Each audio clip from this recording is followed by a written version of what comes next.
This audiobook, Book title, No More Excuses, 15 Proven Strategies to Break Free from Laziness and Unleash Your Full Potential, written by Daniel Mick and published by the Daniel Book Research Center. Voiceover by Jordan Gray, all rights are strictly reserved. Any unauthorized copying, distribution, or reproduction of this content will be met with immediate legal action. We hold full copyright ownership, and infringement of these rights will not be tolerated. Violators will face the full extent of the law. This content is protected under copyright regulations, and we actively monitor and enforce our rights. Proceed with caution. Respect the work and the creators behind it. Introduction to No More Excuses. 15 Proven Strategies to Break Free from Laziness and Unleash Your Full Potential by Zane Wolfe. We all know what it's like to feel stuck, to be sitting in front of a goal, a dream, or a desire that feels like it's just out of reach. Yet, despite knowing what we want and even what we need to do, we end up staring at the clock, wasting another hour, day, or week. It's frustrating. It's debilitating.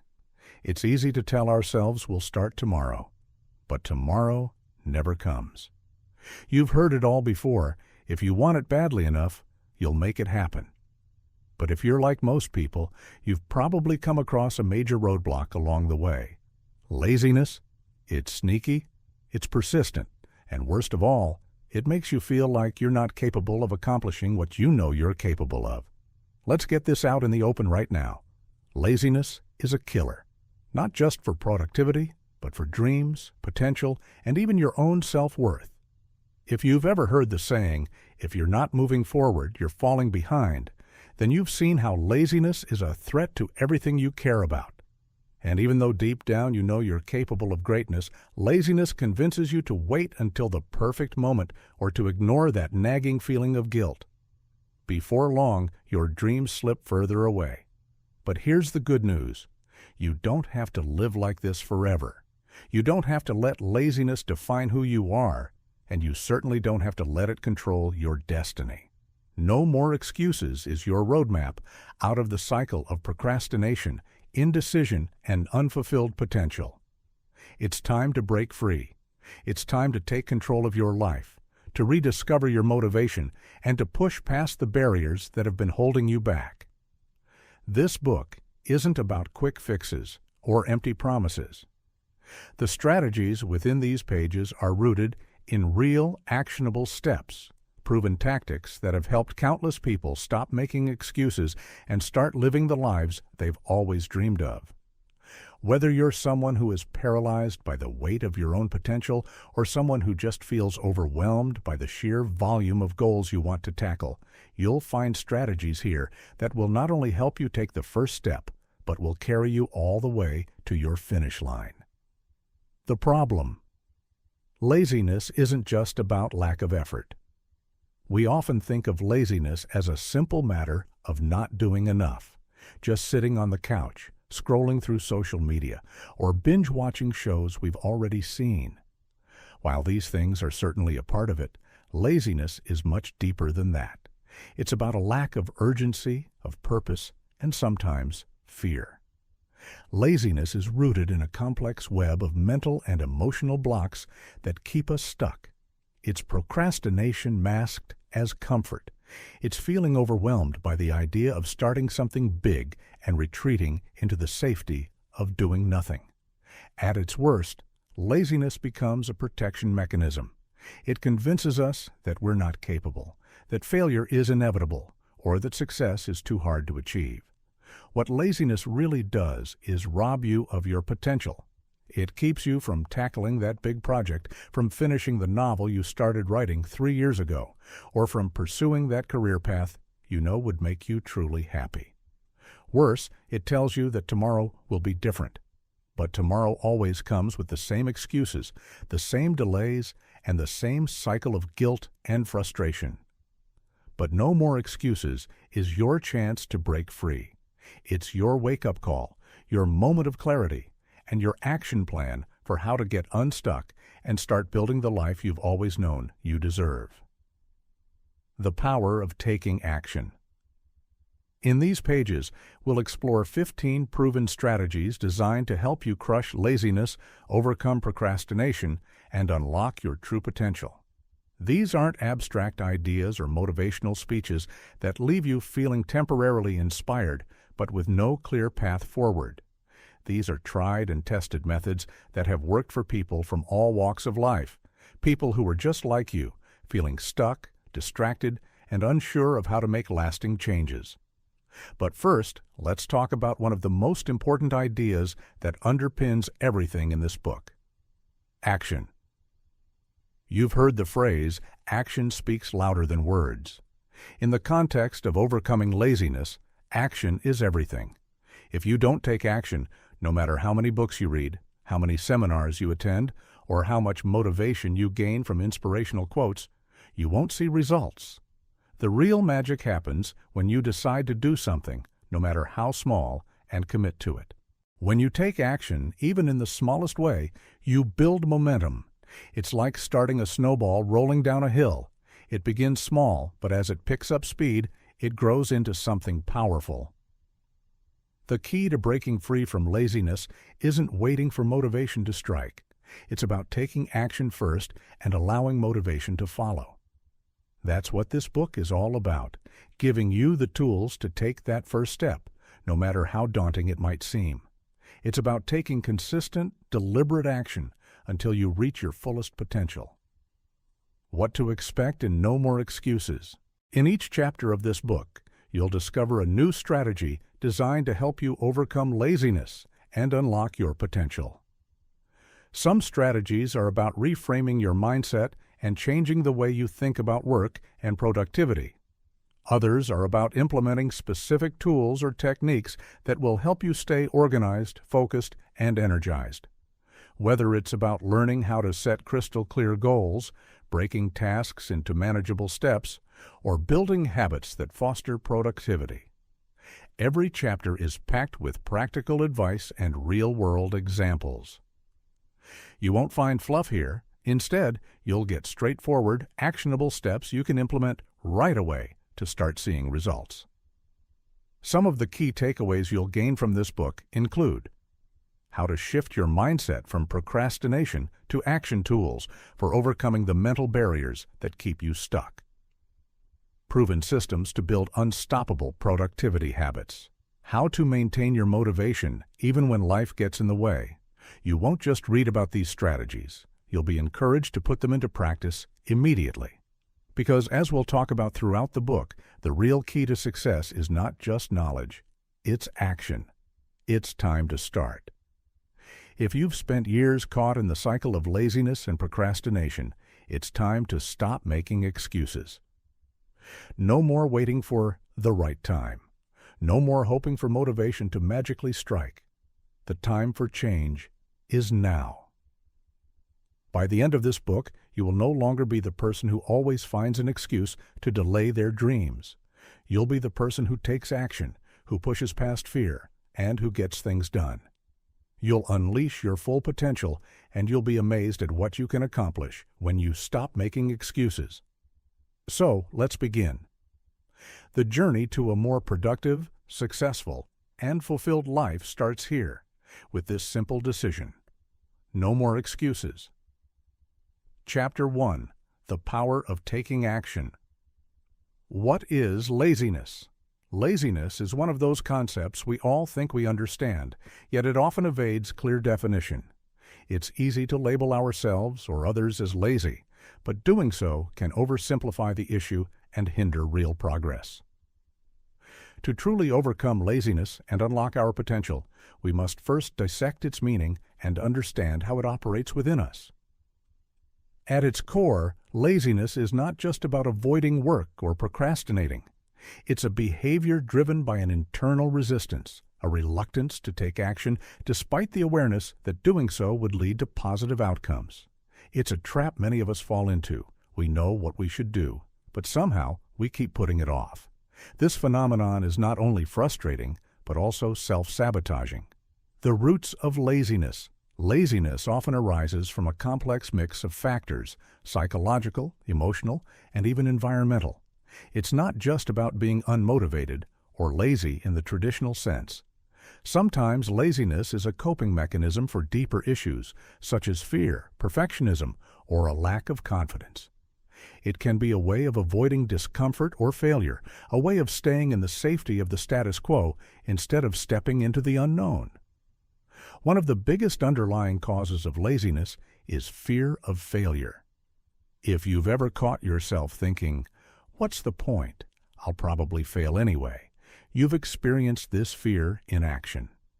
This self-doubt creates a mental block that makes it easier to stay idle than to take the risk of putting in effort and failing. The prospect of failure feels too overwhelming, so procrastination takes over, and laziness becomes a shield against potential hurt. Perfectionism is another sneaky contributor. If you believe that your work must be flawless, it can create an endless loop of hesitation. You keep waiting for the perfect time to begin, or you delay starting until you have all the details just right. This not only delays action, but often prevents you from even attempting anything at all. The fear of not being perfect can paralyze you into doing nothing. The emotional tug-of-war. Emotionally, laziness is a reaction to feeling overwhelmed. Sometimes, when we face tasks that seem too big or too complicated, our brains default to avoidance. It's like the brain is saying, "This is too much for me to handle right now. I'll deal with it later." Unfortunately, later becomes a perpetual state, and we find ourselves trapped in the cycle of delay. The emotional weight of tasks can feel suffocating, especially when they pile up, making it hard to even know where to start. Another emotional root of laziness is lack of passion or interest. If a task doesn't resonate with you, it's easy to push it aside in favor of something more enjoyable or immediately gratifying. We naturally seek out activities that bring us joy or comfort. When faced with tasks that feel tedious or draining, we often give in to the temptation of distractions, whether it's scrolling through social media, watching TV, or any other quick fix that provides instant gratification. The allure of comfort and instant gratification. Laziness is often tied to our instant gratification culture. We live in an era where convenience is king, and we're constantly tempted to take the path of least resistance. Instead of putting in the work required for long-term success, we can easily find distractions or shortcuts that give us immediate satisfaction. The allure of instant gratification is powerful, and it often feels much easier to kick back and enjoy the moment rather than invest in the future. But this desire for ease and comfort is a double-edged sword. While the immediate rewards may feel good, they come at the expense of long-term fulfillment. When we opt for comfort now, we sacrifice the bigger rewards that come from consistent effort and action over time. The result is that laziness often leaves us feeling stuck, satisfied in the short term, but regretful in the long term. Laziness versus rest, recognizing the difference. It's important to note that laziness is not the same as needing rest. Rest is a critical part of maintaining productivity and mental health, while laziness involves avoiding effort, even when you know it's necessary. Rest is about recharging so that you can take action with renewed energy, while laziness is rooted in procrastination and fear. Many people confuse the two. They may feel like they're being lazy when, in reality, their bodies and minds are simply telling them they need to take a break. Resting is necessary for both mental and physical health, but laziness, on the other hand, creates a perpetual cycle of avoidance and inaction that undermines progress. The impact of laziness on your life. Laziness, if left unchecked, has far-reaching consequences. At first, it may seem like a minor inconvenience, an occasional delay in completing tasks, or missing deadlines. But over time, the effects compound, and laziness becomes a barrier to achieving your true potential. If you find yourself continually putting things off, you'll soon realize that your goals slip further out of reach. The habit of laziness starts to eat away at your self-esteem, too. You begin to question your own ability to follow through on commitments, and the guilt from not taking action can weigh you down. Laziness doesn't just affect productivity, It impacts your self-worth. It's easy to feel like you're failing when you're consistently avoiding tasks. The longer you stay stuck in this cycle, the harder it becomes to break free. But understanding laziness and recognizing it for what it truly is, a form of self-sabotage, gives you the power to change. You don't have to remain a prisoner to your own inertia. Once you confront laziness, you can move forward with purpose. Why do we fall into the trap of laziness? To understand why we fall into the trap of laziness, we need to look at the role habits play. Laziness, like any behavior, becomes a habit over time. Initially, it may seem like a one-off decision, opting for comfort over effort. But the more you give into it, the more it becomes ingrained in your routine. Our brains are wired to form habits based on repetition, and once laziness becomes a habit, it takes deliberate action to break free. The cycle of laziness also feeds on itself. The longer you procrastinate, the more daunting the task feels. As you avoid action, the task seems to grow bigger and more insurmountable. This only reinforces the avoidance behavior, making it even harder to start. It's a vicious loop. The more you avoid, the more the problem grows, and the more you want to avoid it. Breaking the cycle of laziness. Laziness is not an innate trait. It's a habit that can be broken. By understanding the root causes and acknowledging how it manifests in your life, you can begin to change your behavior. In the next sections of this book, we will explore 15 proven strategies to break free from laziness and unlock your full potential. These strategies are designed to help you take action consistently, overcome procrastination, and build the momentum you need to achieve your goals. But before diving into those strategies, it's essential to recognize that the first step in overcoming laziness is simply awareness. By acknowledging that laziness is not a permanent part of who you are, but rather a behavior you can change, you open the door to growth and self-improvement. The power of taking action lies in the belief that you are capable of taking control and breaking free from the grip of procrastination. Laziness doesn't have to define you. It's a challenge, but it's a challenge you can overcome, starting today. The science behind procrastination. Procrastination is a phenomenon we all experience at some point. It's the sneaky thief of productivity, robbing us of time, opportunities, and momentum. But procrastination is more than just a bad habit or a simple matter of being lazy. It's a complex psychological behavior deeply rooted in our brain's wiring. To effectively combat procrastination and take meaningful action, we need to understand the science behind it. What happens in the brain? When we procrastinate, procrastination is essentially a battle between the prefrontal cortex, responsible for decision-making, planning, and self-control, and the limbic system, responsible for emotions, rewards, and survival instincts. It's a tug-of-war between our rational mind and our emotional impulses, and it often ends with us choosing immediate comfort over long-term success. When faced with a task that requires effort, the prefrontal cortex kicks in, and we know we should get started. But then the limbic system interferes. It triggers the emotional discomfort associated with the task, like stress, anxiety, or fear of failure. The limbic system seeks immediate rewards and pleasures, which is why, instead of focusing on the task at hand, we're more likely to turn to distractions, scrolling through social media, watching a video, or checking our email. These distractions are easy, require little effort, and provide quick emotional relief. In short, procrastination is our brain's way of seeking pleasure and avoiding discomfort. This is where the problem lies. The brain values instant gratification. The emotional reward of watching a YouTube video or scrolling through Instagram is far more appealing in the short term than the perceived stress of tackling an overwhelming task. The prefrontal cortex, which understands the long-term benefits of action, gets drowned out by the emotional signals sent from the limbic system, which screams for us to avoid discomfort.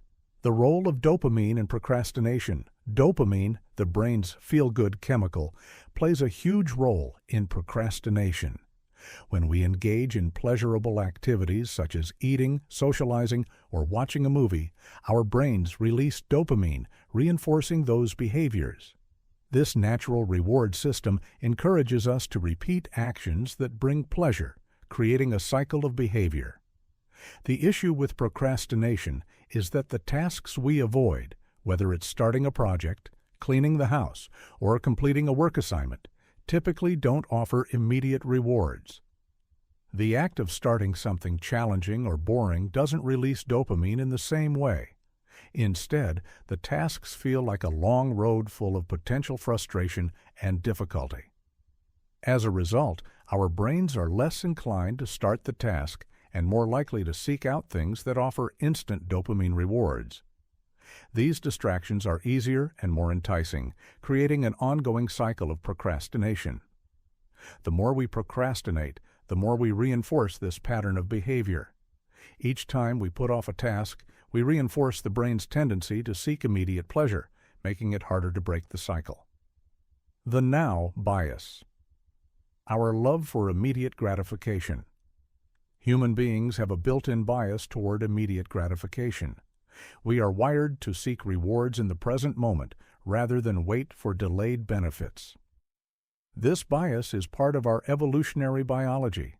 In ancient times, immediate rewards, like food or shelter, were critical for survival. If our ancestors had waited too long for a reward, they might not have survived.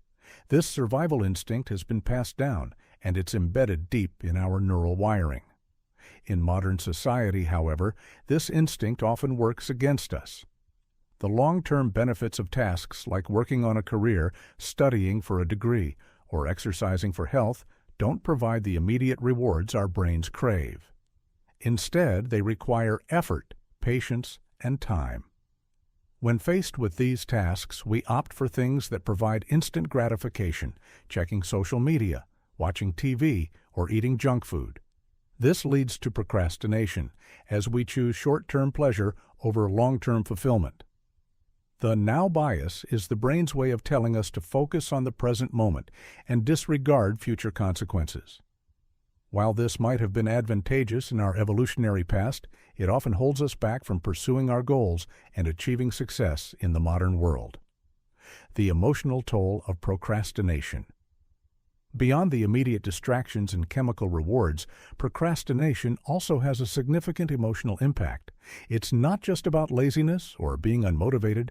It's about how procrastination feeds into negative emotions like guilt, anxiety, and shame.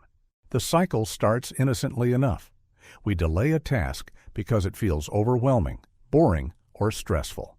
But as the deadline approaches or the task remains unfinished, we begin to feel the weight of those negative emotions. Guilt sets in because we know we should be doing something, but we're avoiding it. The stress and anxiety grow as the task looms larger in our minds. In extreme cases, the pressure to finish something last minute can lead to a state of paralysis, where we feel so overwhelmed that we simply can't take action at all.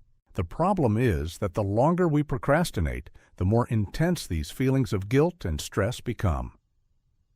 Procrastination creates a vicious cycle where avoiding discomfort only increases our emotional discomfort. Eventually, this emotional weight becomes so burdensome that it becomes even harder to get started on the task. The feeling of procrastination is often described as a cognitive trap. We know that starting the task would ease our stress, but our emotional reactions, fear of failure, fear of judgment, or fear of not being good enough, hold us back. Instead of feeling empowered to take action, we feel stuck and overwhelmed, which in turn reinforces procrastination. The link between perfectionism and procrastination. Another key contributor to procrastination is perfectionism. Perfectionists often procrastinate because they are afraid of doing something less than perfectly. They believe that if they can't do something perfectly, they shouldn't do it at all. This fear of imperfection can paralyze them into inaction. Instead of taking a step forward, they wait for the perfect moment or for the perfect conditions to act. The perfectionism procrastination cycle is powerful because it creates an unrealistic standard for success. Instead of embracing progress and learning from mistakes, perfectionists get stuck in an endless loop of waiting for everything to be just right. This is especially harmful because perfectionism is not only a form of procrastination, but also a roadblock to real growth. Perfectionism pushes us to set unrealistic expectations for ourselves and our work, which often makes tasks seem insurmountable. The emotional toll of trying to meet these impossible standards can cause stress, burnout, and the very procrastination we are trying to avoid. How stress amplifies. Procrastination. Stress is both a cause and a result of procrastination. When faced with a stressful task, the natural reaction is to avoid it. Our brains are wired to respond to stress by seeking comfort, so when we encounter a stressful project or responsibility, procrastination becomes the immediate solution. But this avoidance only increases stress over time, creating a feedback loop where procrastination amplifies the stress that triggered it in the first place. Stress also diminishes our ability to think clearly and make rational decisions. High levels of stress impair our cognitive function, making it harder to focus, problem solve, and take action. In this state, the brain prioritizes short-term relief, like avoiding the task, rather than long-term goals, further solidifying procrastination as a coping mechanism. Breaking the procrastination cycle. Understanding. The science behind procrastination is the first step toward breaking free from its grip. Once we know that procrastination is not just a matter of laziness, but a result of complex psychological and physiological factors, we can approach it with compassion and strategy. The key to overcoming procrastination is learning how to manage the emotional and cognitive forces at play. This involves recognizing when your limbic system is steering you toward avoidance, challenging your perfectionist tendencies, and building healthier coping strategies for stress. In the next sections of this book, we'll dive deeper into actionable steps and strategies for overcoming procrastination. We'll explore techniques that allow you to outsmart your brain's natural tendencies, build momentum, and take consistent action toward your goals. By understanding the science behind procrastination, you can begin to rewire your brain and take control of your actions, not tomorrow, but today. How laziness holds you back. Laziness isn't just about not getting up from the couch or pushing off tasks for a day or two. It's a quiet saboteur of your goals, ambitions, and the potential that lies untapped within you. It's that little voice that says, "Tomorrow will be better," or "I just need a little break." And before you know it, days, weeks, or even years have passed, and your dreams remain exactly where you left them, on the back burner. I know this from personal experience. Early in my career, I was eager but paralyzed by the thought of failure. Instead of diving into projects or setting bold goals, I kept telling myself I would get to it soon. But soon never came. It wasn't because I didn't have the talent or the ideas, I certainly did. It was because I was constantly waiting for the perfect moment or the right mood to get started. The truth is, I was trapped in a cycle of laziness that masqueraded as careful planning or perfectionism. Laziness holds you back in more ways than you can see at first. It isn't just about a lack of effort. It's about how it slowly erodes your ability to make progress and builds a mental fortress around your potential. The worst part is, it tricks you into believing that you're making progress when, in fact, you're only drifting further away from your goals. Laziness disguises itself as comfort, and it keeps you locked in a state of passive existence. Take Sarah, for example, a friend of mine who struggled with laziness for years. She always had grand ideas. She was going to write a book, start a business, and travel the world. But every time the time came to take action, she'd find herself stuck in the endless loop of, "I'll start tomorrow." Tomorrow became next week, next month, and then years passed, and Sarah found herself in the same place, telling herself that maybe she just wasn't cut out for it. But the truth was, she wasn't lazy in the traditional sense. She wasn't sitting on the couch all day. What she was really doing was avoiding real progress, choosing safe, easy distractions instead of confronting the discomfort of starting something that mattered to her. The mind has a way of creating stories that justify our laziness. I'm too tired. I'll do it when I'm inspired. And the ultimate favorite, I just don't have enough time. Each of these stories feeds into the illusion that you're doing something productive by putting off your dreams or goals. But here's the harsh reality. You're not. You're not being productive, and you're not being strategic. You're simply holding yourself back, waiting for an ideal moment that will never come. Laziness often masquerades as self-care. The more you put off taking action, the more the excuse becomes a crutch you lean on. The lie it tells you is, you deserve a break, you've worked hard enough already, or you can't do it all right now. But the truth is, taking action, even when you don't feel like it, is often what leads to the relief and sense of accomplishment you're craving. A break doesn't truly feel like a break if you know deep down that you're avoiding something important.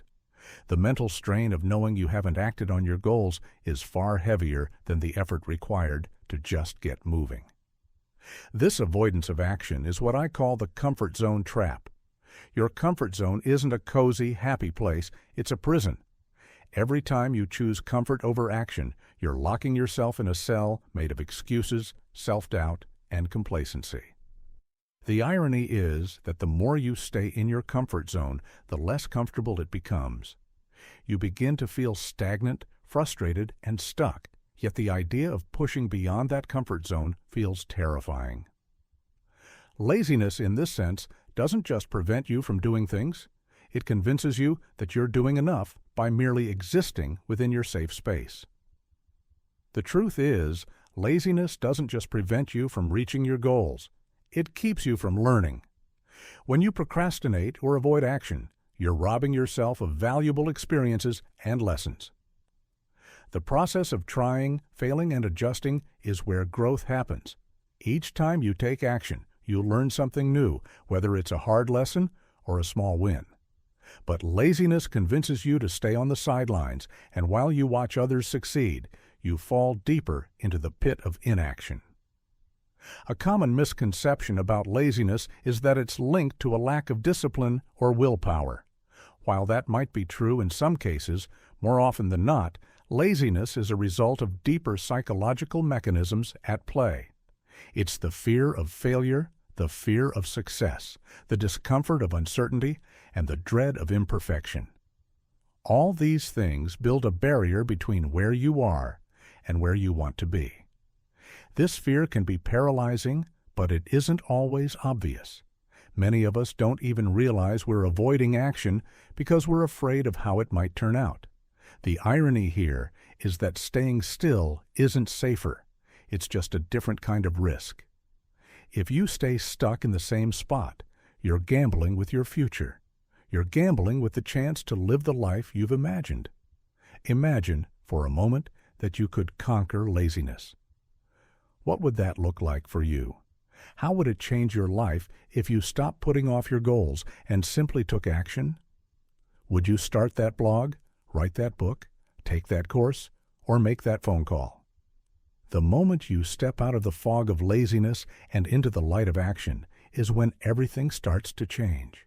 The difference between where you are now and where you want to be is action, and it's available to you right now, not tomorrow.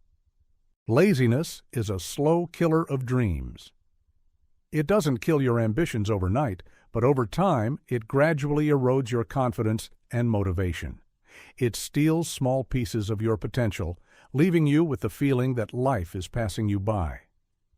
You might look back years later and wonder where the time went, why you didn't start sooner, or why you never took that first step. But here's the good news: you don't have to stay stuck.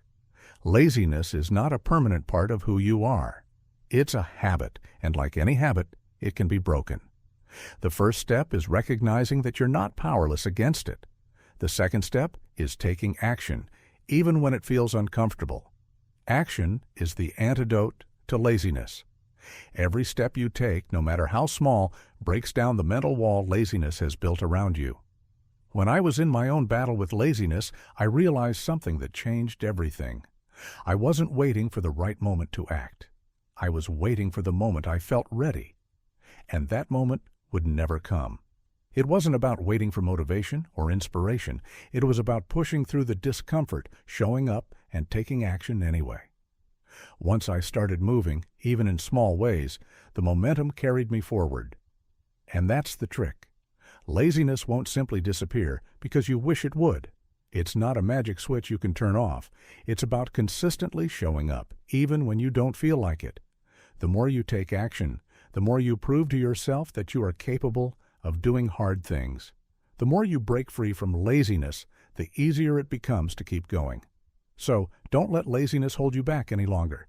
Your goals, dreams, and full potential are waiting on the other side of your excuses. The power of taking action is the key to unlocking them. All it takes is the decision to move forward, one step at a time. Chapter 2. Mastering Your Mindset, Rewiring Your Brain for Success. The Growth Mindset versus Fixed Mindset. How beliefs impact performance. Practical techniques for mindset. Shifts. Success isn't just about the actions you take, the strategies you implement, or even the external circumstances in your life. It's deeply rooted in something far more powerful: your mindset, the way you think, the beliefs you hold about yourself and your potential, and the mental patterns you repeat daily can either fuel your success or keep you stuck in a state of stagnation. If you want to break free from laziness and unlock your full potential, you must first address the way you think. The brain is not a static organ. It is constantly evolving, changing, and adapting. Every experience, every piece of information, and every thought has the power to rewire it. The real question is, are you actively rewiring your brain for success, or are you allowing your thoughts to hold you back? The growth mindset versus fixed mindset. To begin the process of rewiring your brain, it's essential to understand the difference between two fundamental mindsets: the growth mindset and the fixed mindset. These mindsets are the foundation upon which your beliefs about your abilities and potential are built. The growth mindset, a concept popularized by psychologist Carol Dweck, is the belief that your abilities and intelligence can be developed with effort, learning, and perseverance. On the other hand, the fixed mindset is the belief that your abilities and intelligence are static and cannot change. People with a growth mindset see challenges as opportunities for growth. They embrace mistakes as learning experiences and are constantly seeking ways to improve themselves. They believe that with effort, they can master anything. People with a fixed mindset, however, shy away from challenges, fearing failure and believing that their abilities are limited. They tend to give up easily when faced with obstacles and avoid situations that might expose their weaknesses. The mindset you adopt has a profound impact on your actions, your performance, and ultimately, your success. When you approach life with a growth mindset, you see failure not as a reflection of your abilities, but as a temporary setback that provides valuable lessons. This mindset is crucial when it comes to overcoming laziness and procrastination. If you have a fixed mindset, you may avoid taking action because you fear failure. You might procrastinate because deep down you don't believe you can succeed. But with a growth mindset, you'll understand that failure is a part of the process, and each setback is simply an opportunity to learn and grow. Take, for example, Thomas Edison, the inventor of the light bulb. Edison's persistence is legendary, and it's a perfect example of a growth mindset. When he was asked about his countless failures, he famously said, "I have not failed. I've just found 10,000 ways that won't work." Edison didn't view failure as a defeat. Instead, he saw it as a necessary step toward success. He understood that his abilities could be developed through effort and perseverance, and this belief drove him to continue working until he found the solution. On the other hand, someone with a fixed mindset might have quit after a few failed attempts, believing that failure meant they were simply not capable of succeeding. This illustrates the power of mindset in shaping not only the outcome of your endeavors, but the very way you approach them. How beliefs impact performance. Your beliefs about your own abilities directly affect your performance. If you believe you are lazy or incapable of achieving greatness, your actions will reflect that belief. In essence, your beliefs create a self-fulfilling prophecy. For instance, if you think you'll never be able to lose weight, you might skip workouts or eat unhealthy foods, reinforcing the belief that you're not disciplined or strong enough to make changes. The more you reinforce these beliefs, the more they become ingrained in your mindset, creating a cycle of inaction and frustration. On the other hand, if you believe that with effort and the right strategies you can accomplish anything, you're far more likely to take consistent action. Your beliefs empower you to push through challenges, stay resilient in the face of setbacks, and keep going when the going gets tough. This mindset doesn't just apply to big, grand goals. It influences your everyday choices and actions. One of the most powerful aspects of the mind is its ability to influence the body. If you believe that you are capable of achieving a goal, you are far more likely to take the necessary actions to make it happen. The confidence that comes with a positive, growth-oriented belief system boosts your motivation, increases your focus, and fuels your persistence. In contrast, a fixed mindset leads to procrastination, self-doubt, and avoidance. These beliefs directly affect how you perform and whether or not you take action to begin with. This is especially relevant when it comes to laziness. Often, laziness is not a matter of being physically tired, but a result of a lack of belief in your own ability to succeed. When you believe that you're not capable or that your efforts won't lead to results, you're more likely to avoid taking action altogether. But when you begin to change those beliefs and adopt a mindset of growth and possibility, you begin to act with greater intention and energy. Practical techniques for mindset shifts. Changing your mindset from fixed to growth and rewiring your brain for success takes consistent practice and intentional effort. Fortunately, there are several practical techniques you can use to begin shifting your mindset and overcoming the beliefs that hold you back. Here are a few powerful strategies. 1. Self-awareness and reflection. The first step in any mindset shift is developing self-awareness. You need to become aware of the negative beliefs and thought patterns that are keeping you stuck in a fixed mindset. Pay attention to the language you use when you talk to yourself. Do you often say things like, "I'm not good enough," "I can't do this," or "I'll never succeed"? These are signs of a fixed mindset. Take time each day to reflect on your thoughts and beliefs. Write down any limiting beliefs you recognize and replace them with more empowering ones. For example, instead of saying, "I can't do this," try saying, "I'm still learning, and with effort, I can improve." 2. Embrace challenges and failures. One of the core principles of the growth mindset is embracing challenges and failures as opportunities for growth. Instead of avoiding difficult situations, actively seek them out. When you face a challenge, view it as an opportunity to learn something new about yourself and your abilities. When you fail, don't view it as a sign of weakness or incompetence. Instead, see it as a stepping stone on the path to success. Start small by tackling tasks that challenge you and gradually increase the level of difficulty as you become more comfortable with the discomfort that comes with growth. Remember, the greater the challenge, the greater the opportunity for growth. 3. Focus on effort, not results. In a growth mindset, the emphasis is on the effort you put into something rather than the immediate results. If you constantly focus on outcomes, you might become discouraged if things don't go as planned. Instead, focus on the effort in the process. Celebrate small victories along the way and acknowledge the hard work you're putting in, regardless of the final result. This approach shifts the focus from perfection to progress, helping you stay motivated even when success seems distant. 4. Surround yourself with positive influences. The people you surround yourself with have a profound impact on your mindset. If you're constantly around individuals with a fixed mindset, it's easy to adopt their limiting beliefs. On the other hand, if you seek out individuals who embody a growth mindset, their energy, resilience, and focus will inspire you to adopt similar attitudes. Find mentors, friends, and role models who push you to grow and challenge your assumptions.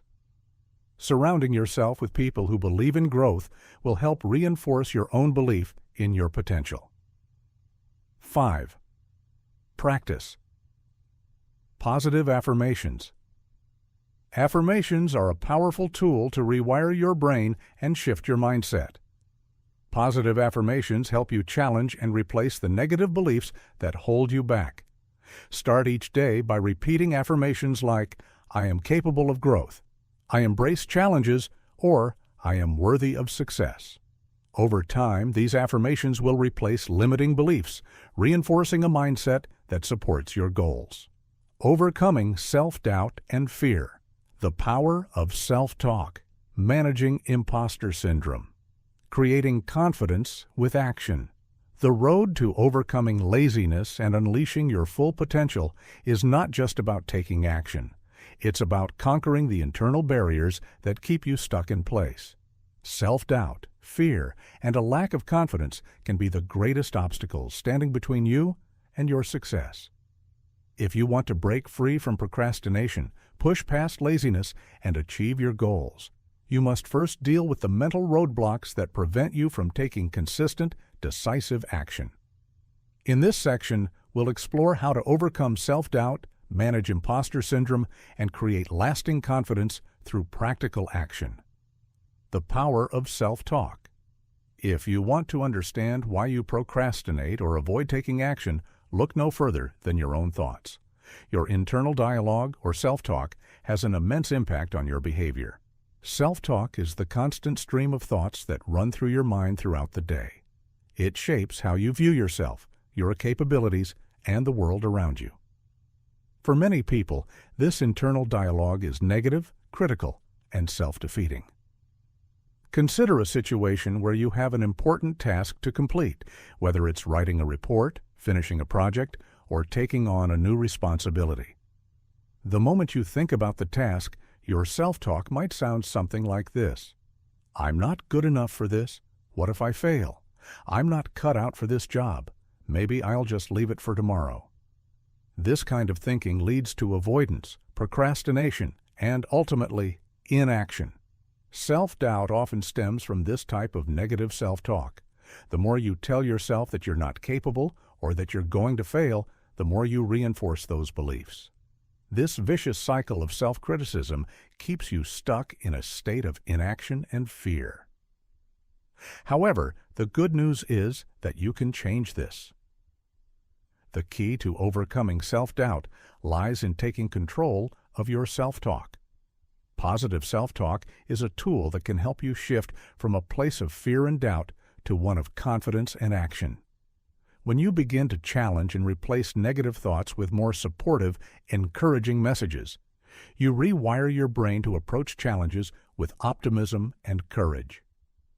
For example, instead of saying, "I'm not good enough to do this," try telling yourself, "I am capable of learning and improving. I have the skills to succeed." By consciously redirecting your self-talk, you create a mental environment that supports your goals rather than hindering them. Over time, this positive shift in thinking will reduce self-doubt and make it easier to take action, even when faced with uncertainty. But shifting self-talk isn't always easy. It requires awareness and practice. Start by paying attention to your internal dialogue. What messages are you telling yourself throughout the day? Are they supportive or critical? When you catch yourself engaging in negative self-talk, pause, challenge the thought, and replace it with something more constructive. This will take time, but with persistence, you'll begin to notice a change in your mindset and ultimately your behavior. Managing imposter syndrome. One of the most insidious forms of self-doubt is imposter syndrome. Imposter syndrome is the feeling that you're a fraud, that you don't deserve your success, recognition, or position, and that people will eventually discover that you're not as capable as they think you are. It's the internal belief that you've somehow tricked others into thinking you're competent, even though deep down you feel inadequate. Imposter syndrome can strike anyone, regardless of their achievements or expertise. In fact, high achievers are often the most susceptible to this feeling, as they set incredibly high standards for themselves and are quick to dismiss their accomplishments. This persistent sense of "I don't belong here" can paralyze you and prevent you from fully embracing your potential. The first step in managing imposter syndrome is recognizing that you're not alone. According to research, nearly 70% of people experience imposter syndrome at some point in their lives. It's a common phenomenon, especially among those who strive for excellence. Recognizing that it's normal to feel this way can help reduce the shame and isolation that often accompany imposter syndrome. Next, challenge the thoughts that fuel imposter syndrome. When you catch yourself thinking, "I don't deserve this promotion," or "I'm just lucky to be here," take a step back and examine the evidence. What are the facts? What specific achievements or qualities have gotten you to this point? Are you really a fraud, or are you simply pushing yourself to achieve at a high level? One way to counter imposter syndrome is by reframing your thoughts. Instead of thinking, "I'm not good enough," try thinking, "I've worked hard to get here and I have the skills and knowledge to succeed." Remind yourself that your achievements are the result of your hard work, dedication, and capabilities, not mere luck or chance. Another helpful technique is to talk openly about your feelings of self-doubt. This can be uncomfortable, but it's essential to realize that imposter syndrome thrives in secrecy. By discussing your feelings with trusted friends, mentors, or colleagues, you can gain perspective and receive support. Often, others will share their own experiences with imposter syndrome, helping you realize that it's a normal part of the growth process. Lastly, keep a record of your accomplishments. When you achieve something, no matter how small, write it down. This will serve as a tangible reminder of your abilities and provide you with evidence that you deserve your success. When imposter syndrome creeps in, revisit your list of accomplishments and remind yourself of the value you bring to the table. Creating confidence with action. The most effective way to overcome self-doubt and imposter syndrome is through consistent action. Confidence is not something that magically appears overnight. It's built through doing. When you take action, even in the face of fear or uncertainty, you prove to yourself that you are capable of handling challenges and succeeding. One of the most common misconceptions about confidence is that it's something you either have or you don't. In reality, confidence is a skill that can be developed over time, and the best way to build confidence is by taking action, especially when it feels uncomfortable or intimidating. Consider the analogy of learning to ride a bike. At first, you might be afraid of falling, unsure of your balance, and doubtful of your ability to ride. But the more you practice, the more your confidence grows. With each successful attempt, you become more comfortable and sure of yourself. The same principle applies to overcoming laziness and self-doubt. The more you take action, the more confident you'll become in your abilities, and the less room there will be for fear and self-doubt. To start building confidence, take small steps toward your goals. Break down large tasks into manageable pieces and focus on completing one step at a time. Each time you accomplish a small goal, you reinforce the belief that you are capable of more. As you continue to take action, your confidence will grow, and the self-doubt and fear that once held you back will begin to fade.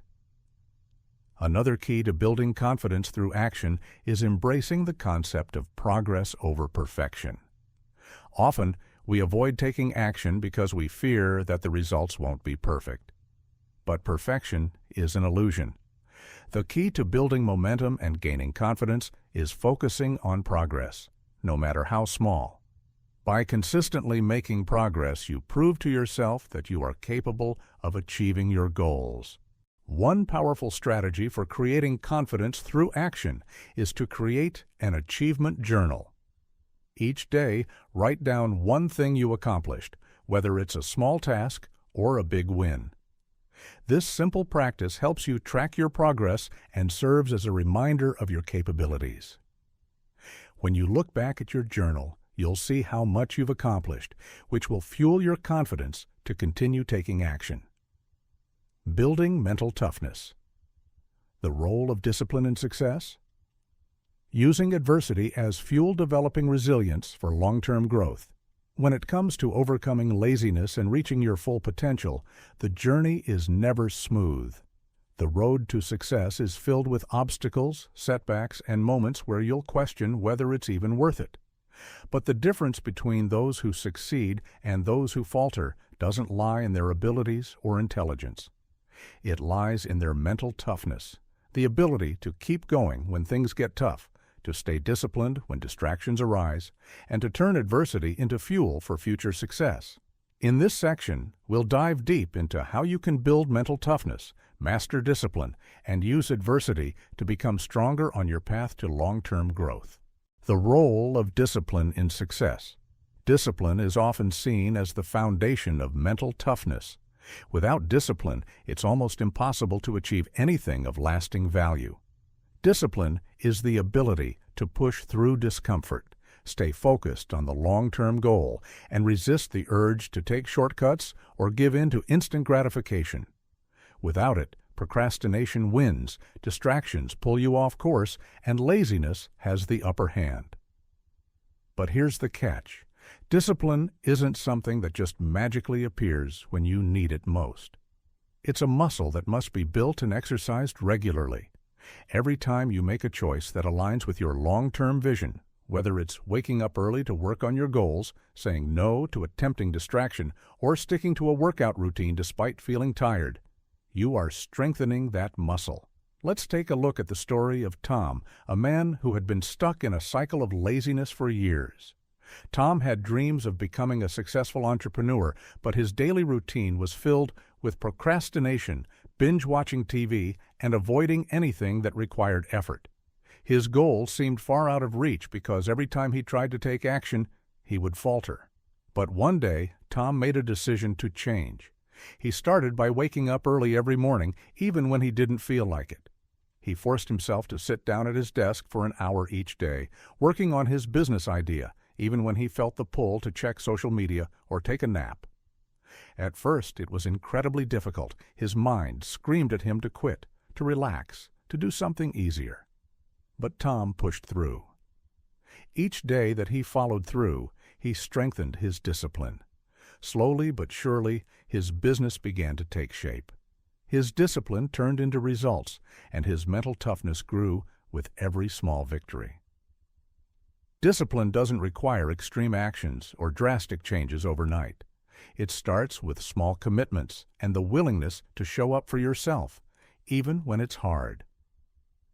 Over time, these small, consistent actions compound into larger successes. The more you exercise discipline, the easier it becomes to make it a permanent part of your mindset. And with discipline comes a sense of self-respect, because you know that you can rely on yourself to do what you said you would do. Using adversity as fuel.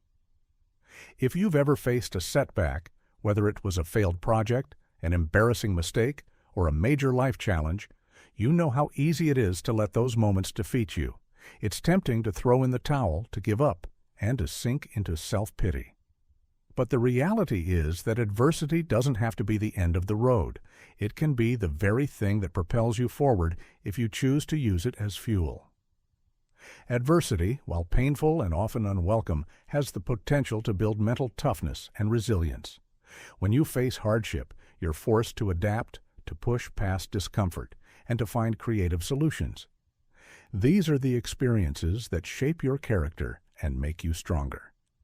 The key is to change your perspective on adversity. Instead of seeing it as something that's happening to you, see it as something that's happening for you.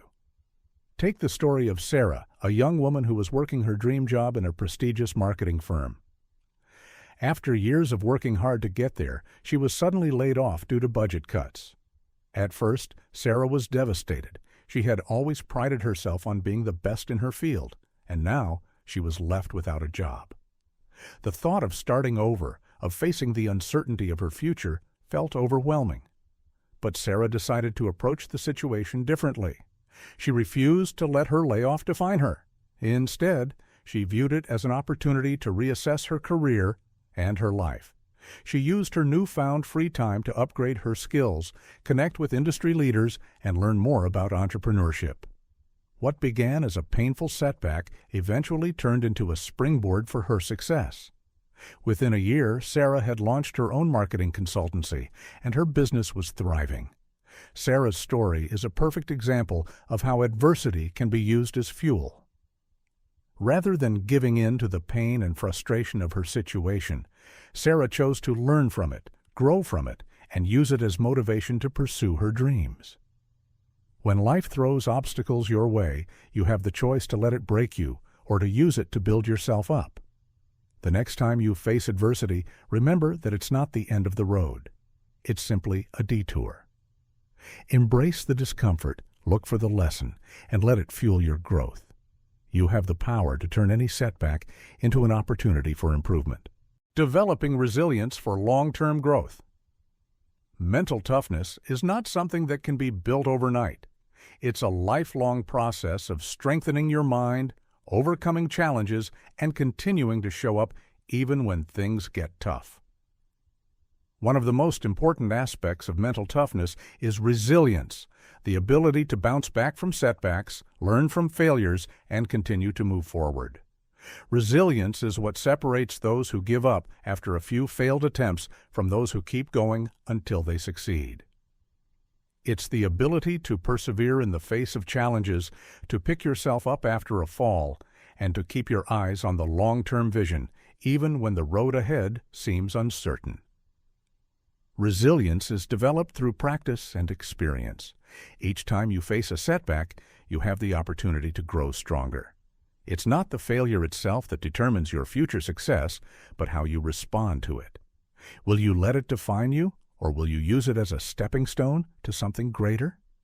Let's take a moment to look at the story of Mark, a young athlete who dreamed of making it to the professional leagues. Mark faced numerous obstacles along the way: injuries, doubts from coaches, and fierce competition. But despite all the setbacks, Mark never gave up. Each time he faced an injury, he took the time to recover properly, trained harder, and returned stronger. When he faced criticism, he used it as motivation to improve his skills. Over time, Mark developed a resilience that became his greatest asset. He understood that the road to success was not linear, but full of twists and turns. Every time he fell, he got back up and kept moving forward. Eventually, his perseverance paid off. Mark made it to the professional league, and his story became an inspiration to others. Resilience doesn't mean you won't face hardships or that you won't experience failure. It means that when life knocks you down, you don't stay down. You get back up, dust yourself off, and keep going. The more you practice resilience, the easier it becomes to maintain a positive mindset and keep your focus on the long-term vision. One of the most powerful ways to build resilience is by setting small, manageable goals that allow you to experience success along the way. These small wins build your confidence and demonstrate to you that you can overcome obstacles. By breaking down large, intimidating goals into smaller steps, you create a sense of progress that fuels your determination to keep moving forward. Chapter 3. Setting Goals that Matter. The importance of clear goals. Why vagueness leads to inaction. How to define SMART goals. The power of purpose in goal setting. Goal setting is an essential aspect of personal development and success. It provides clarity, direction, and purpose. Without clear goals, we drift through life, reacting to circumstances rather than proactively creating our desired future. Yet many people struggle with setting goals that truly inspire action. They create vague intentions and wonder why they're not making any progress. In this section, we will dive into the importance of setting clear, purposeful goals and how doing so can propel you toward success. Why vagueness leads to inaction. We've all been there, setting a vague, wishy-washy goal like, I want to be healthier, or I want to be more successful. These types of goals sound good in theory, but they lack the clarity and specificity needed to generate real results. When you set goals that are unclear or too general, you leave too much room for procrastination and indecision. There's no concrete direction, no roadmap to follow, and no measurable milestone to track progress. Take the example of Jane, who decided she wanted to get in shape. At first, she felt motivated, but as the days went by, her resolve started to fade. She wasn't sure exactly what getting in shape meant for her. Did it mean losing weight, running a marathon, or simply feeling better in her body? Without a clear definition of her goal, she couldn't establish a strategy to achieve it. As a result, she procrastinated, avoided taking action, and found herself stuck in the same cycle of failed attempts. Vagueness in goal setting leads to a lack of urgency and a lack of commitment. You can't measure progress or make adjustments when the destination isn't defined. It's like setting out on a road trip without a map or GPS. You might get somewhere, but it won't be the place you intended to reach, and it may take much longer than necessary. When you're unclear about your goals, your subconscious mind interprets this uncertainty as a signal that the goal isn't important enough to take consistent action toward. Your brain needs clarity in order to focus its energy. If you don't know exactly what you want, it's easy to fall into the trap of, I'll do it tomorrow, or I'll figure it out later.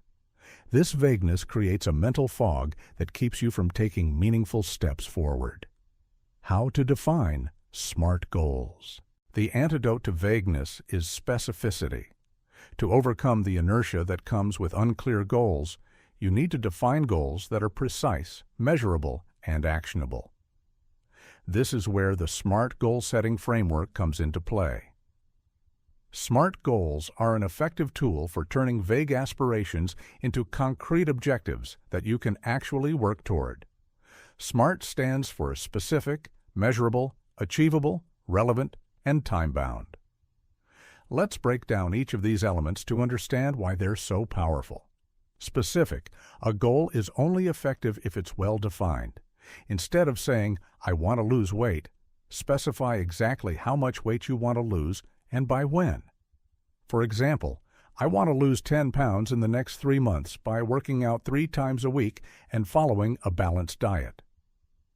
This leaves no ambiguity about what you're working toward. Measurable. You need a way to track your progress. If your goal isn't measurable, how will you know when you've achieved it? For instance, in the weight loss example above, tracking your progress through weekly weigh-ins, food journaling, or body measurements gives you clear markers to see how much closer you're getting to your goal. Achievable. Your goal should be realistic and within your reach. Setting a goal that is too far out of your current capabilities can lead to frustration and burnout. For instance, while it's admirable to want to run a marathon, setting a goal to run one next week when you haven't been exercising regularly isn't achievable. Instead, start with a goal of running a 5K and work your way up. Relevant. A goal needs to align with your broader life vision and values. If you don't have a strong reason for pursuing your goal, it's easy to lose motivation along the way. Ask yourself, why does this goal matter? If your goal of losing weight isn't connected to your deeper desire to feel healthier, boost your energy, or improve your self-esteem, it may not be compelling enough to keep you going when the going gets tough. Time-bound. Every goal needs a deadline to create a sense of urgency. Without a time frame, there's no pressure to take consistent action. The deadline helps to focus your energy and ensures that you stay on track. For example, I will lose 10 pounds in the next 3 months gives you a clear time frame to work within. Without this deadline, it's easy to push the goal off indefinitely. Let's revisit Jane's situation with a SMART approach. Instead of the vague goal of getting in shape, she might set a SMART goal like this. I will lose 10 pounds in the next 3 months by working out 3 times a week and eating a whole food, plant-based diet. This goal is specific, measurable, achievable, relevant, and time-bound. With a clear goal like this, Jane has a roadmap for success, and she's much more likely to take consistent action toward her desired outcome. The power of purpose in goal setting. While the SMART framework provides the structure for setting clear, actionable goals, there's another critical element that turns goals from mere tasks into life-changing pursuits. Purpose. Purpose is the fuel that propels you forward when the going gets tough. It gives your goals meaning and drives your commitment to achieving them. Without a strong sense of purpose, even the clearest goals can feel hollow or unmotivating. Imagine you're working toward a goal simply because someone else told you it was important. Perhaps it's a career goal or a fitness goal, but you don't feel passionate about it. The result is often a lack of motivation and a feeling of being drained instead of energized. But when you connect your goals to a deeper sense of purpose, something that truly excites you and aligns with your core values, you'll find yourself far more motivated to take action. Take the story of Mark, a young man who had always wanted to get in shape but struggled with consistency. For years, he went to the gym on and off, never sticking to a routine. Then one day, something changed. Mark became a father, and suddenly he saw the importance of being healthy in a whole new light. His purpose wasn't just about looking good or feeling better. It was about being there for his children, having the energy to play with them, and setting a strong example for them to follow. This sense of purpose transformed his approach to fitness. It wasn't just a task to check off his list. It became a part of who he was. Mark's story illustrates how powerful purpose can be in driving you toward your goals. When your goal has a deeper meaning attached to it, whether it's improving your health, building a legacy for your family, or achieving financial independence, your commitment to the goal becomes stronger.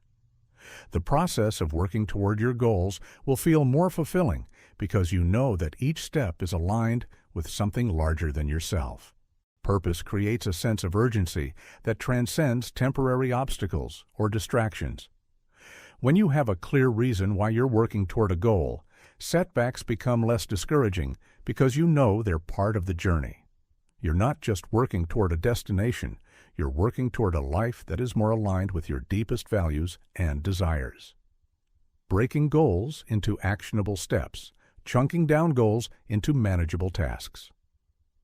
The 80-20 rule for goal achievement. Creating a daily action plan. Setting. A goal is the first step toward success, but taking action is where the real progress happens. The gap between setting a goal and achieving it is often filled with uncertainty, overwhelm, and hesitation. For many, the problem isn't a lack of ambition, it's the inability to break a large goal down into manageable, actionable steps. The good news? You don't have to do it all at once. By chunking down your goals, applying the 80-20 rule, and creating a daily action plan, you can build momentum and set yourself on the path to success. Chunking down goals into manageable tasks. We've all been there, staring at a huge, daunting goal that feels impossible to tackle. Whether it's writing a book, launching a business, or running a marathon, the sheer size of the goal can feel overwhelming. In these moments, the natural instinct is to procrastinate, avoid, or push the goal to the back of your mind because it seems too big and unattainable. But here's the thing. Any goal, no matter how large, is simply a collection of smaller tasks that, when completed over time, lead to success. The key to making big goals more manageable is to break them down into smaller, bite-sized tasks. This process is called chunking. When you chunk your goal into smaller pieces, each step becomes less intimidating and you're able to take action in a more focused and organized way. Let's consider the example of Sarah, who wants to launch her own online store. At first, the idea of creating an e-commerce site seems huge. There's the website design, product selection, branding, and marketing to figure out. But when Sarah breaks it down into smaller tasks, she begins to see the individual components more clearly. Research suppliers and products. Set up a domain and hosting for the website. Choose an e-commerce platform like Shopify or Etsy. Design product pages. Write product descriptions, plan and execute a marketing strategy. Instead of feeling overwhelmed by the enormity of the task, Sarah can focus on one small task at a time. Each task is a mini goal that brings her one step closer to launching her store. By the time she finishes all the smaller tasks, her large goal of creating an online business will be complete. Chunking not only makes a big goal seem more achievable, but it also helps you build a sense of accomplishment as you complete each step. It's easy to get discouraged if you only focus on the end goal and forget about the progress you've already made. But by recognizing each chunk as a victory, you'll maintain your motivation and keep moving forward. The 80-20 rule for goal achievement. Another powerful tool for breaking down your goals is the 80-20 rule, also known as the Pareto principle. This principle suggests that roughly 80% of your results come from 20% of your efforts. In other words, a small portion of your tasks will produce the majority of your desired outcomes. When applied to goal setting, the 80-20 rule allows you to focus on the most impactful actions and avoid wasting time on activities that don't contribute significantly to your goal. To use the 80-20 rule effectively, start by identifying which tasks will have the greatest impact on your goal.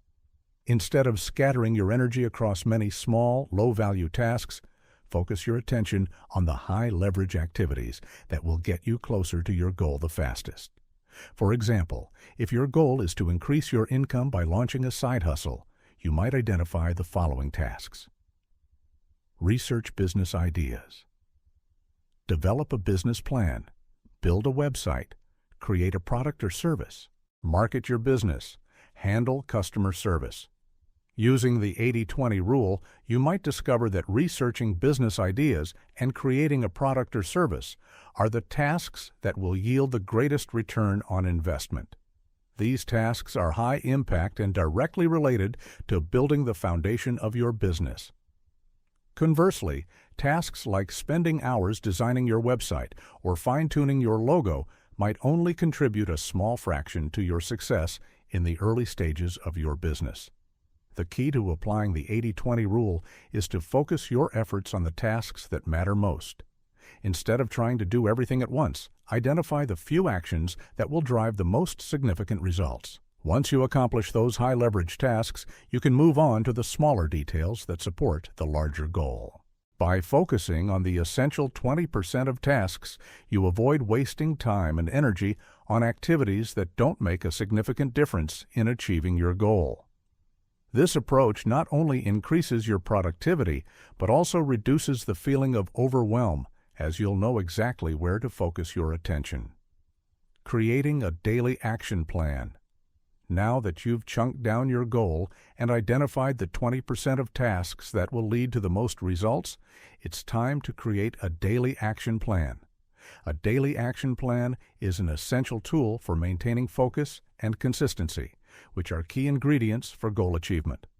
Without a plan, it's easy to lose track of what needs to be done and fall into the trap of procrastination. The first step in creating a daily action plan is to identify your top priorities for the day. Look at your goal and the chunked-down tasks you've created. What's the most important thing you can do today to move forward? This task should align with your 80-20 focus, meaning it should be one of the high-leverage actions that will have the greatest impact. Once you've identified your top priority, break it down into specific actions that you can complete in a single day. Be as clear as possible about what you need to do and how much time you're willing to dedicate to it.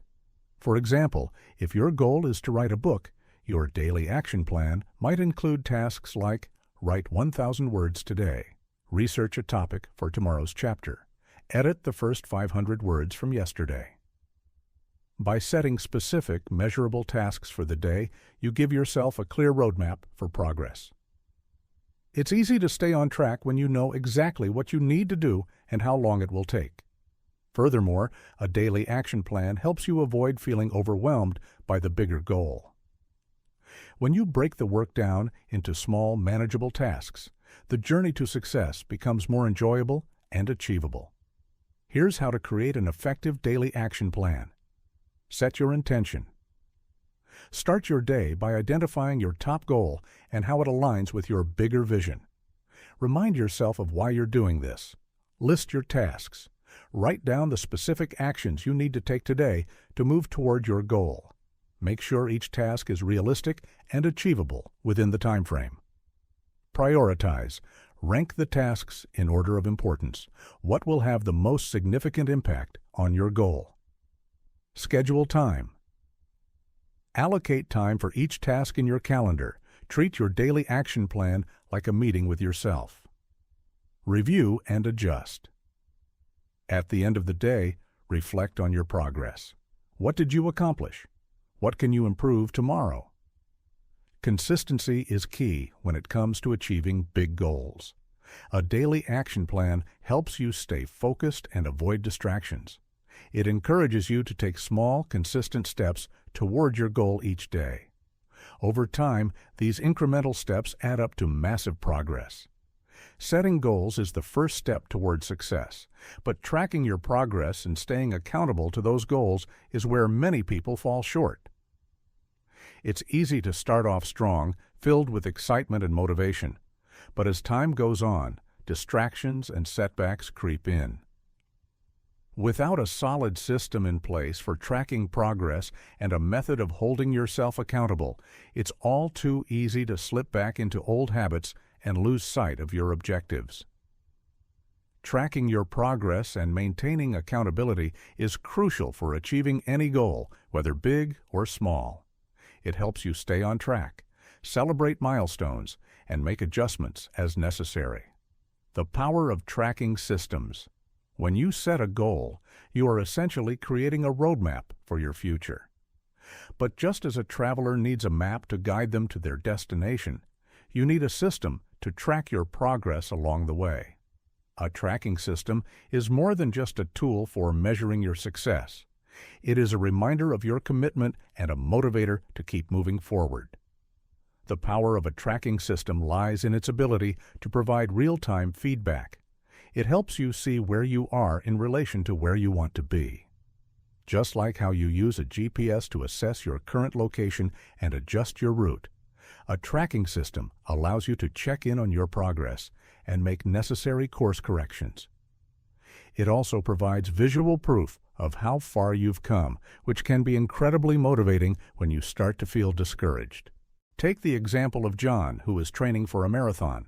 Instead of just setting a vague goal of run a marathon, he tracks his runs every day, noting the distance, time, and how he feels. He uses a fitness app that logs his workouts, creating a visual representation of his progress. As the days and weeks go by, John is able to see the improvements in his stamina and time, which boosts his confidence and motivates him to push further. Each successful run is a reminder of his dedication and progress. Tracking progress isn't just about measuring physical outcomes, it's also about monitoring your actions and behaviors. Whether it's tracking the number of hours you spend working on your goal, how much effort you're putting into each task, or even tracking your mood and energy levels, the data you collect helps you make informed decisions. For example, Sarah, a writer working on a novel, might track her writing habits to see how many words she writes each day. By comparing her word count with her productivity levels, she can determine whether she's overworking herself or if there's a particular time of day when she's most productive. By refining her approach based on these insights, Sarah improves her chances of meeting her goal. But it's not just about logging numbers. The process of tracking itself creates a sense of accountability. Knowing that you will need to track and measure your actions encourages you to stay consistent. If you track your fitness, for example, you're less likely to skip a workout because you know it will show up on your tracking system. It's the same principle with any goal. You're more likely to take consistent action when you have a system in place to monitor your progress. Creating accountability partners. Tracking your progress can be incredibly powerful, but it becomes even more effective when you have someone by your side to hold you accountable. Accountability partners are individuals who help you stay on track by regularly checking in on your progress, offering support, and providing motivation when needed. These partners can be friends, family members, colleagues, or even a coach. Having someone to share your goals with creates a sense of responsibility, and knowing that someone is expecting you to follow through can be the difference between success and failure. Let's consider the story of Mark, who decided to start a fitness journey. Initially, Mark struggled with staying motivated and often found himself skipping workouts or making excuses. One day, he reached out to his friend Tom, who had been working out consistently for months. They agreed to become accountability partners. Tom checked in on Mark's progress regularly, asking about his workouts and whether he was sticking to his routine. He also offered encouragement and shared his own struggles and successes, making Mark feel less alone in the process. Having an accountability partner made a world of difference for Mark. It wasn't just the external pressure of knowing that someone else was watching. It was the sense of camaraderie and mutual support that kept him going. They celebrated each other's successes, no matter how small, and encouraged one another during tough times. As a result, Mark became more consistent with his workouts and saw the progress he had been longing for. The power of accountability isn't just about someone else tracking your progress. It's about building a partnership where both people are invested in each other's success. This mutual accountability helps create a sense of shared responsibility. It can also introduce healthy competition, pushing each person to keep progressing, knowing that the other person is making strides as well. When choosing an accountability partner, it's important to find someone who is supportive, honest, and committed to helping you achieve your goals. This person should be willing to provide constructive feedback and offer encouragement when needed. A good accountability partner will celebrate your wins and challenge you to do better when necessary, but always in a positive and motivating way. Reviewing and adjusting goals. Regularly tracking progress and staying accountable are powerful tools for achieving your goals, but they aren't the end of the road. As you move forward, it's essential to regularly review your goals and assess whether they still align with your priorities. Over time, your circumstances, desires, and abilities may change, which means your goals should be flexible enough to adapt accordingly. Let's go back to Sarah, the writer working on her novel. As she progresses, she may realize that her initial goal of writing 1,000 words a day is not sustainable given her busy schedule. Or perhaps she discovers that a different genre is more inspiring to her and she wants to shift her focus.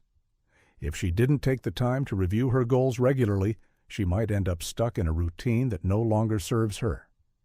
Regular review gives her the opportunity to make adjustments, realign her goals, and ensure she's staying on the path that feels right for her. This principle applies to any goal. Regularly assessing your progress and adjusting your goals helps ensure that you're not wasting time on something that no longer brings you joy or fulfillment. You don't have to change your goals drastically, but small tweaks along the way can make a huge difference in your success. By being flexible and open to change, you'll avoid the frustration of feeling like you're stuck in a system that no longer works. The key to goal review is being honest with yourself. Take a moment to reflect on your progress. What's working and what's not? Are you hitting your targets consistently, or are there obstacles that need to be addressed? Do your goals still resonate with you, or have your priorities shifted?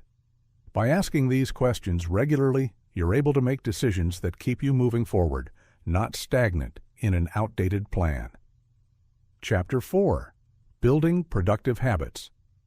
The Science of Habit Formation. How habits are created. The habit loop and how to use it to your advantage. The 21-day myth. If there's one thing we all know about human nature, it's that we are creatures of habit. From the first cup of coffee in the morning to the winding down routine at night, habits shape almost every aspect of our daily lives. But what many don't realize is how these habits are formed, and more importantly, how you can consciously cultivate the habits that will help you reach your goals. Understanding the science of habit formation is the first step toward creating lasting changes in your behavior and achieving success. How habits are created. To understand habit formation, you need to understand the brain. Our brains are wired to save energy, and one of the ways it does this is by turning repetitive actions into automatic behaviors, which are stored in the basal ganglia. The more we perform an action, the more ingrained it becomes in our neural pathways. In a sense, habits are shortcuts for our brain to reduce the mental energy required for daily tasks. That's why things like brushing your teeth, tying your shoes, or making your morning coffee don't require much thought. They've become habits. The creation of habits can be broken down into three primary components. Cue. This is the trigger or signal that initiates the habit loop. It can be something external, like the sound of your alarm clock, or internal, like a feeling of hunger or stress. The cue is what tells your brain, it's time to start this behavior. Routine. This is the behavior or action you take in response to the cue. It's the habit itself, whether it's hitting the snooze button, going for a run, or grabbing a coffee. Reward.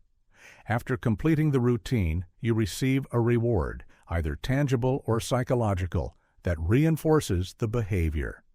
The reward could be the rush of energy you get from a workout, the satisfaction of completing a task, or simply the pleasure of a cup of coffee.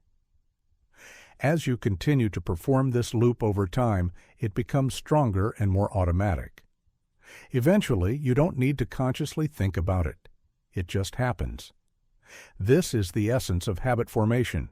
The more you repeat the cycle of cue, routine, and reward, the more entrenched the habit becomes in your brain. But while this process might seem simple, the key to using it effectively lies in consciously shaping and taking control of each component of the habit loop. This is where many people go wrong. They assume that habits will form automatically without actively managing the cues, routines, and rewards. If you want to change or create a habit, you have to start by being aware of what triggers the habit and ensuring that the new routine is aligned with your goals. The habit loop and how to use it to your advantage. The habit loop, as described, is a powerful tool for changing or building habits. But for many people, the challenge is recognizing the loop and figuring out how to modify it to suit their needs. The good news is that once you understand how the loop works, you can begin to use it to your advantage. Let's start with the cue. The cue could be something external, like walking into your office, or internal, like feeling stressed. To create a productive habit, you need to recognize what cues lead to behaviors that no longer serve you. For example, if you have a habit of checking your phone first thing in the morning, cue, waking up, you might want to replace that with a more productive behavior, like reading a motivational book or writing down 3 things you're grateful for. Routine. The key here is to choose a new routine that delivers a reward that's just as satisfying, or even more so, than the old one. For instance, let's say you're trying to establish the habit of going for a jog in the morning. Your cue could be something as simple as your alarm going off, the start of the day. The routine would then be getting out of bed and going for a run. The reward might be the endorphins you feel afterward, along with the satisfaction of having accomplished something right at the start of the day. If you stick with this habit, you'll start to feel that the cue of waking up triggers the desire to complete the routine, and the reward will reinforce the habit loop. Another important aspect of the habit loop is the role of motivation. While motivation can be a great spark for starting a new habit, it's not a reliable force for long-term success. This is because motivation can be fleeting. It's easy to feel motivated on a Monday to hit the gym, but by Wednesday, that motivation might be gone. What keeps you going is the automatic nature of the habit loop. If you build a habit that's deeply ingrained, you don't have to rely on willpower or motivation. You just do it. If you want to use the habit loop to your advantage, start by focusing on consistency rather than intensity. You don't need to run a marathon every day to build a lasting fitness habit. Instead, focus on running just a mile each day at a consistent time. Over time, the habit becomes stronger and more automatic. Eventually, you won't need to rely on motivation or willpower to get started. You'll just do it because it's become part of your routine. The 21-day myth. Now, let's talk about the infamous 21-day rule.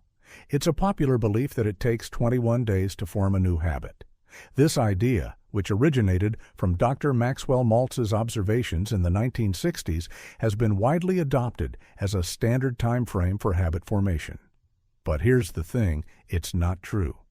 While it's certainly possible to build a habit within 21 days, there is no magic number when it comes to how long it takes for a habit to form.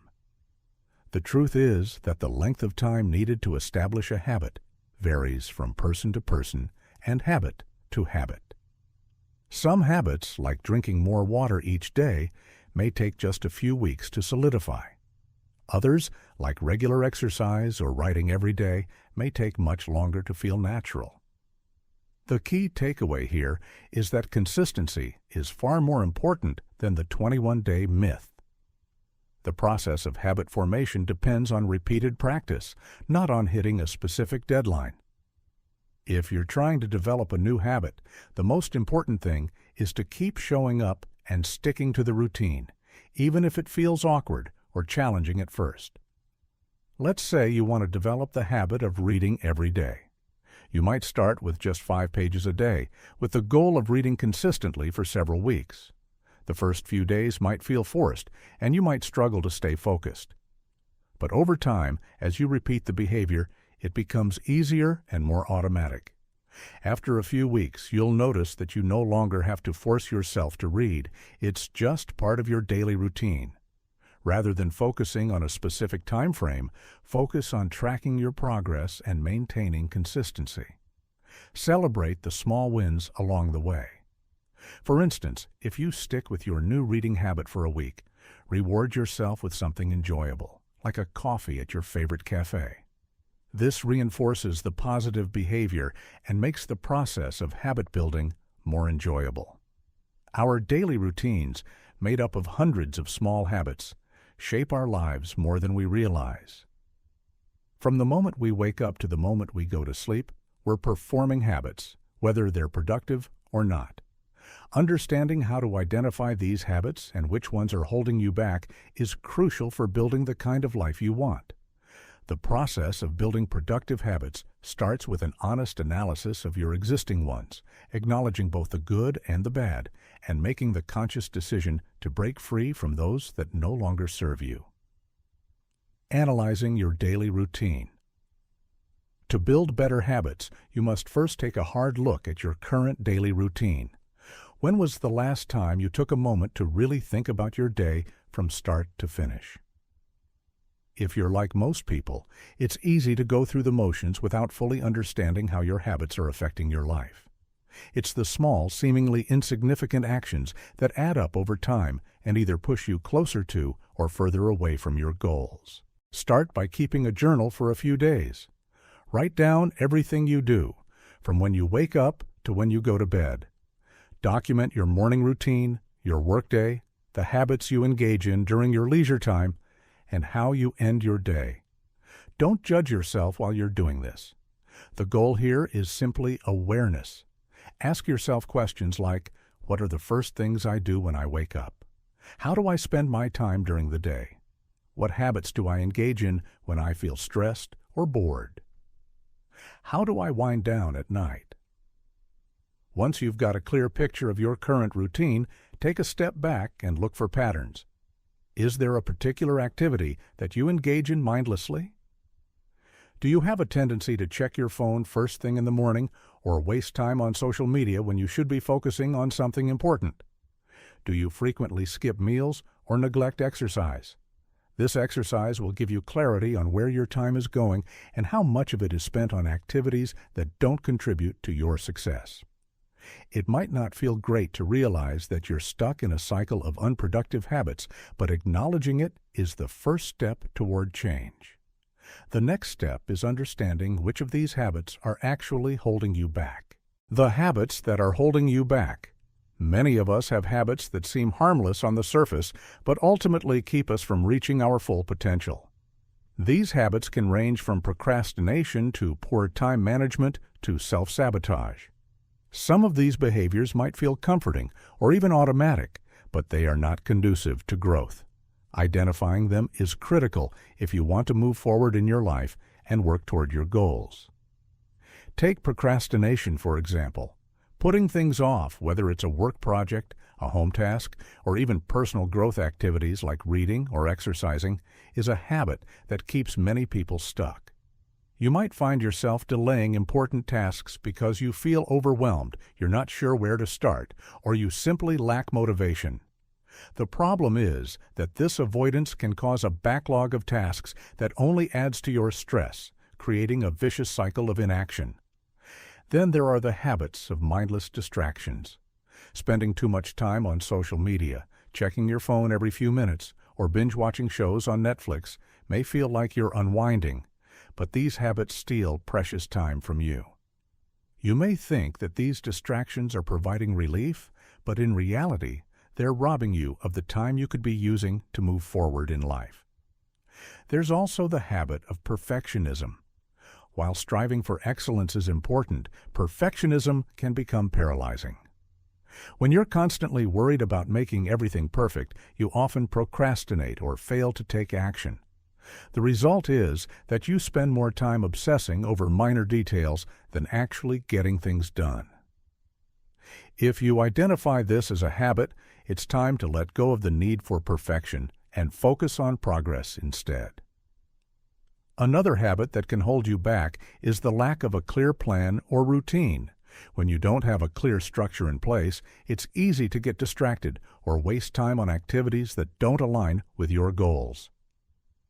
A lack of planning leads to scattered efforts and a feeling of being busy without actually being productive.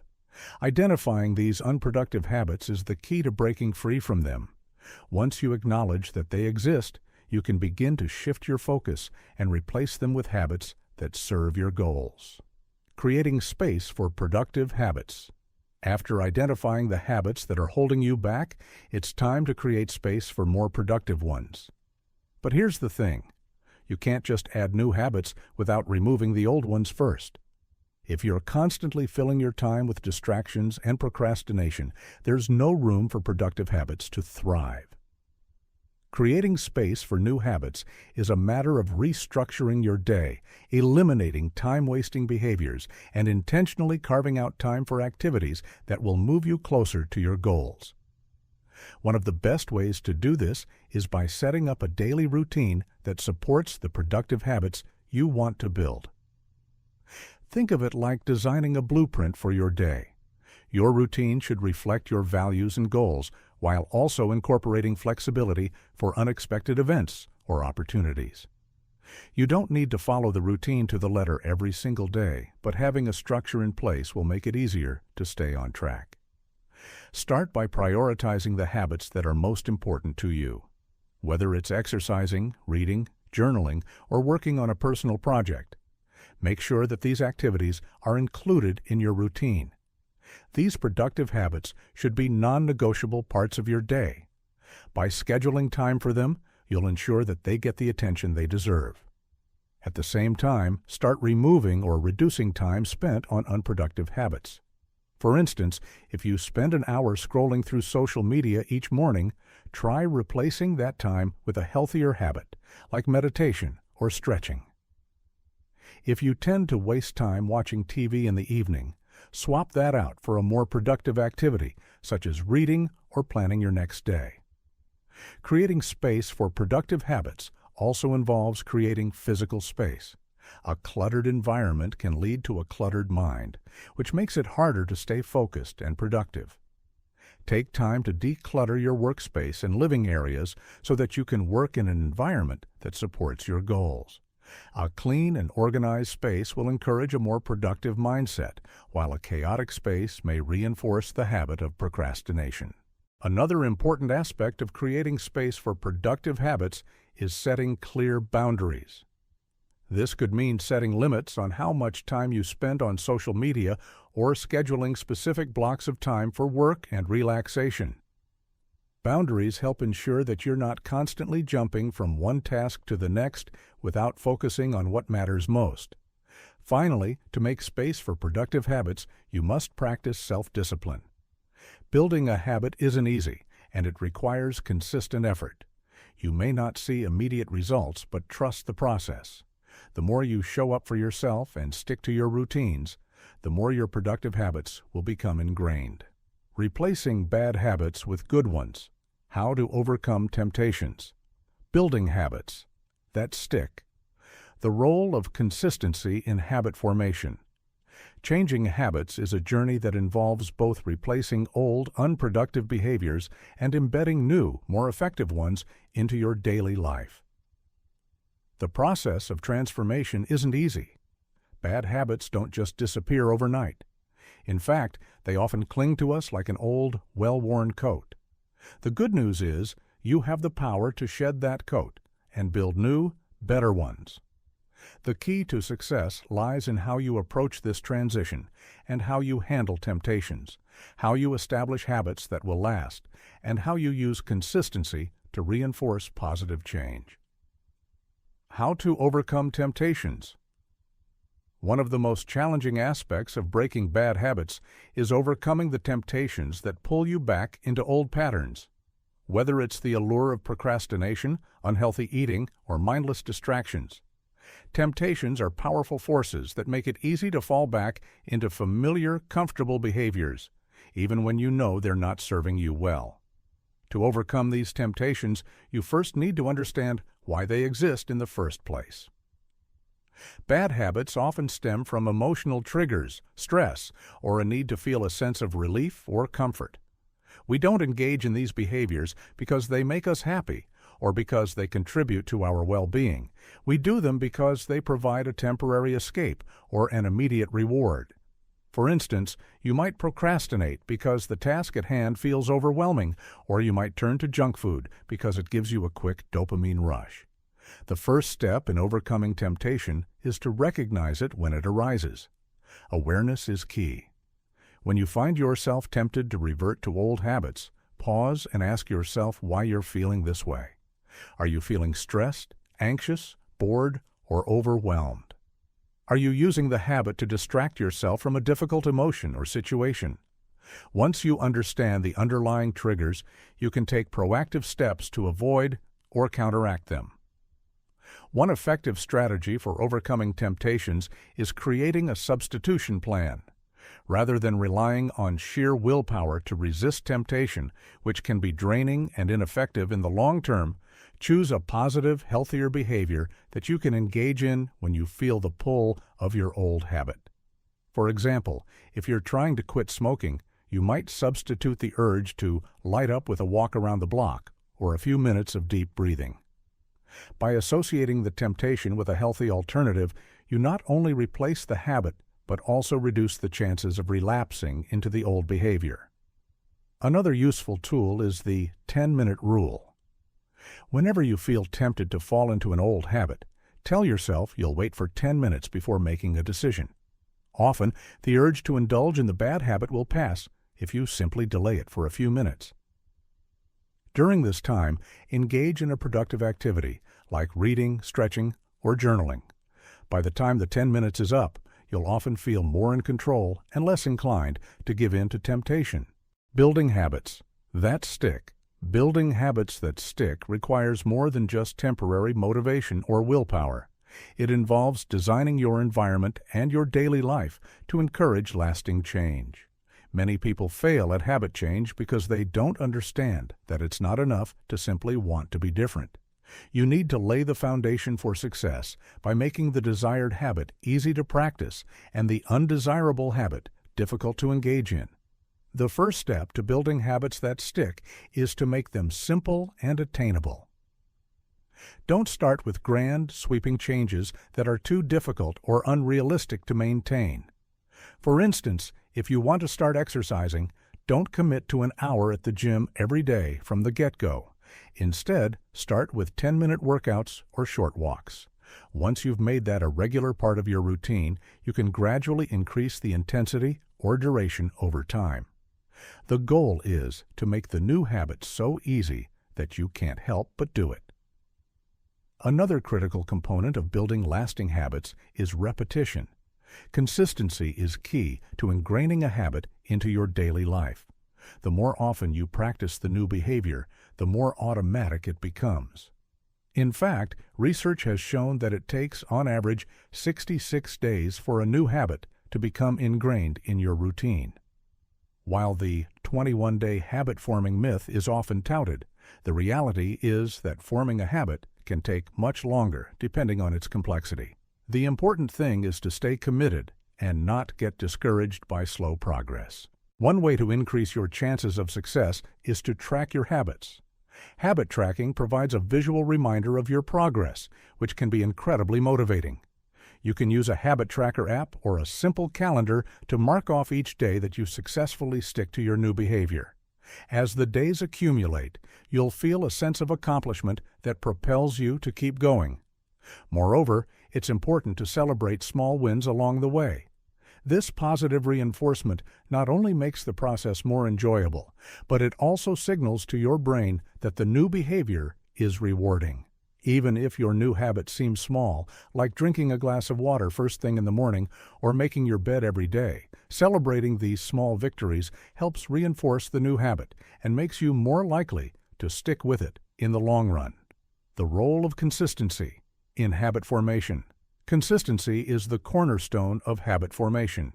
It's what transforms a behavior from a conscious effort into an automatic action. Without consistency, habits will remain fleeting and unreliable, no matter how hard you try. The more consistently you engage in a positive behavior, the more it becomes integrated into your routine until it's something you do without thinking. One of the biggest barriers to consistency is the inevitable setbacks. You will miss a day here and there. Life will get in the way. The important thing to remember is that setbacks don't mean failure. They're part of the process. What matters is getting back on track as soon as possible. If you miss a workout or forget to write in your journal for a day, don't let it derail your entire progress. Instead of focusing on the missed day, focus on getting back into the routine the following day. A minor slip-up doesn't mean you're not capable of building lasting habits. A helpful way to ensure consistency is by using triggers, specific cues in your environment that prompt you to engage in the desired habit. For instance, if you want to start meditating every morning, make it part of your routine by linking it to an existing behavior. You could decide to meditate immediately after brushing your teeth. This association makes it easier to remember and follow through, as you've already created a mental link between the two actions. Another strategy for building consistency is starting with small, incremental changes that you can sustain over time. Focus on making the behavior easier to do rather than trying to push yourself too hard, too fast.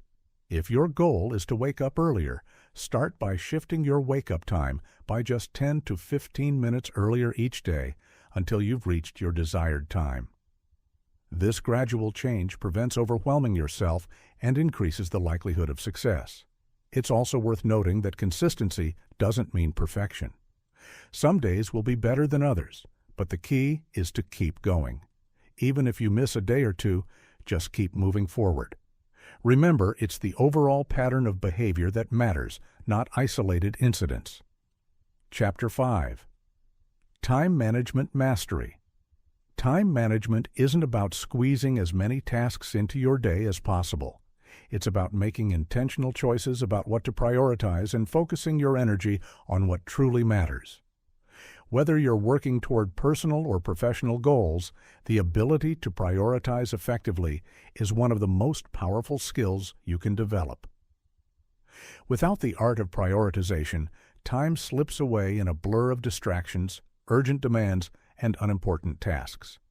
The challenge is not in finding more time, but in using the time you already have wisely. One of the most valuable tools for mastering prioritization is the Eisenhower Matrix, a simple yet powerful framework that helps you sort tasks based on urgency and importance. Understanding how to apply this matrix and making it a habit will allow you to focus on what truly moves the needle while eliminating distractions that waste your precious time. Using the Eisenhower Matrix for effective prioritization. The Eisenhower Matrix is named after Dwight D. Eisenhower, the 34th President of the United States, who was known for his incredible productivity. He once famously said, "What is important is seldom urgent, and what is urgent is seldom important." This insight laid the foundation for the matrix that bears his name. The matrix itself is a simple four-quadrant system dividing tasks into categories based on their urgency and importance. Here's how it breaks down. Quadrant 1. Urgent and important. Chun, do first. These are tasks that demand your immediate attention and also have significant long-term consequences. They often involve crises, deadlines, or critical decisions. These tasks should be tackled right away because their importance cannot be overstated. Examples might include an emergency at work, preparing for a client presentation tomorrow, or dealing with an urgent health issue. Quadrant 2. Not urgent, but important. Schedule. These are tasks that don't demand immediate attention, but have a significant impact on your long-term success. They include strategic planning, relationship building, and personal development activities. These tasks are often the ones that get pushed aside because they don't have the urgency of other tasks. However, this is where true growth happens. Scheduling time for these tasks ensures they don't get lost in the daily shuffle. For example, setting aside time to work on a business plan or invest in learning new skills is crucial for future success. Quadrant 3. Urgent but not important. Delegate. These tasks may seem pressing, but they don't contribute significantly to your long-term goals. Often, these tasks are someone else's priorities or requests, and they can take up valuable time that you could better spend on important work. Examples include answering phone calls, responding to non-urgent emails, or attending meetings that don't directly contribute to your objectives. The key here is to delegate these tasks to others whenever possible, or if they must be done by you, keep them short and efficient. Quadrant 4. Not urgent and not important. Eliminate. These are time-wasting activities that have no real value. They include distractions like scrolling through social media, watching television without purpose, or engaging in mindless chatter. These tasks serve only to drain your energy and steal time that could be spent on more meaningful pursuits. To optimize your time, eliminate or minimize these activities. To apply the Eisenhower Matrix effectively, take a few minutes each morning or the night before to list your tasks and categorize them into these 4 quadrants. This exercise will provide you with a visual representation of what to focus on, helping you make smarter decisions throughout the day. The 3 types of tasks you should focus on. As you begin using the Eisenhower Matrix, you'll quickly see that some tasks are far more important than others. But what are the tasks that will truly help you maximize your productivity and make the best use of your time? There are 3 primary categories of tasks you should focus on to achieve sustained success. High-impact tasks, Quadrant 2. These are the tasks that, while they may not seem urgent at the moment, are critical to your long-term success. They align with your bigger goals and contribute to meaningful progress. High-impact tasks include activities like strategic planning, skill development, building relationships, and tackling challenging projects that will push you forward in your career or personal life. These are the tasks that, when done consistently, lead to the greatest payoff. For instance, if you're working on building a personal brand, creating content or engaging with followers may not feel urgent, but they are extremely important. They set the foundation for your future success. By consistently dedicating time to high-impact tasks, you'll ensure that your focus is always on what truly matters. Mission-critical tasks, Quadrant 1. While it's crucial to prioritize high-impact tasks, mission-critical tasks should not be overlooked. These are the urgent, important tasks that demand your immediate attention. However, if you find that these types of tasks dominate your day, you need to reevaluate how you're approaching your schedule. In a well-managed calendar, mission-critical tasks should be manageable and ideally planned for in advance. The key here is to avoid letting mission-critical tasks become your entire focus. For example, if you're working on a tight deadline for a project, it's important to devote your energy to getting it done. But mission-critical tasks should be a well-planned part of your schedule, not something that constantly derails your ability to focus on important long-term goals. Delegated tasks, Quadrant 3. Tasks that are urgent but not important should be delegated whenever possible. These tasks can often become distractions if you allow them to take over your day. Identifying what can be passed off to someone else is a powerful way to free up your time and energy for more impactful activities. Consider a business manager who might be overwhelmed by emails and phone calls. Instead of getting bogged down by those tasks, they could delegate customer service inquiries or routine follow-ups to their team.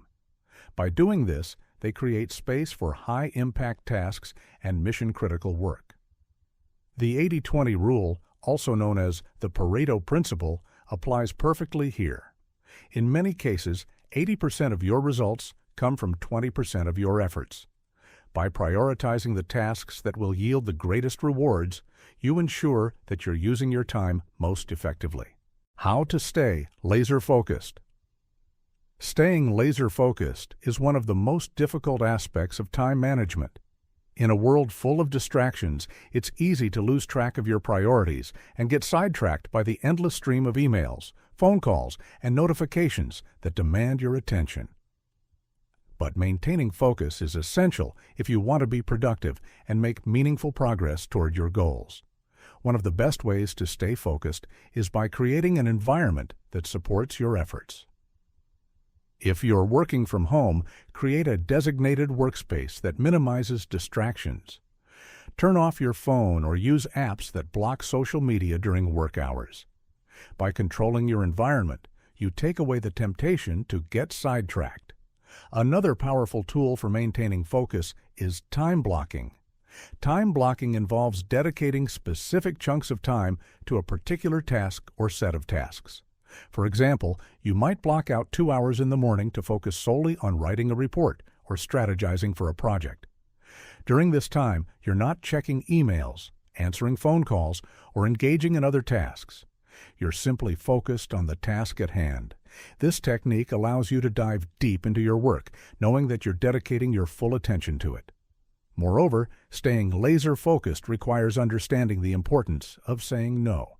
It's easy to get caught up in new opportunities, requests for meetings, or social events. But if those things don't align with your priorities, you have to learn to say no. Saying no is a powerful tool for ensuring that you have the time and energy to devote to your most important tasks. Time management. Mastery.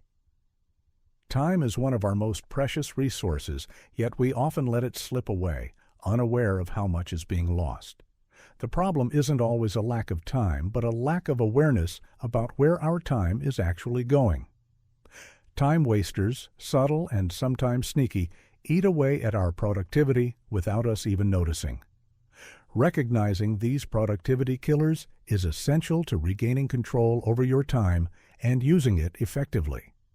In this section, we'll explore how to identify time wasters, the role technology plays in distractions, and introduce tools that can help you stay on track and eliminate these unproductive habits. Recognizing productivity.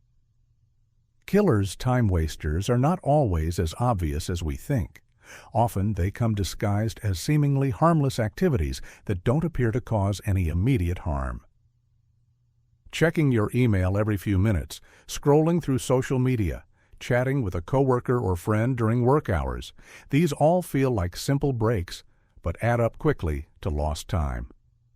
The challenge is learning how to differentiate between these seemingly innocent activities and those that genuinely help you reach your goals. To help you identify time wasters in your life, take note of the following. Unnecessary interruptions. Do you find yourself frequently answering phone calls, emails, or text messages in the middle of focused work? Constant interruptions fragment your concentration and can severely hinder your ability to get meaningful work done. Overscheduling. Many of us think we're being productive by booking back-to-back meetings or filling our calendars with tasks, but overscheduling can result in burnout and a lack of time for deep work. Procrastination. The most insidious time waster of them all. We often avoid important tasks, telling ourselves we'll do them later, but in reality, we're just avoiding discomfort. Procrastination can easily lead to wasted hours, days, or even weeks. Social media and apps.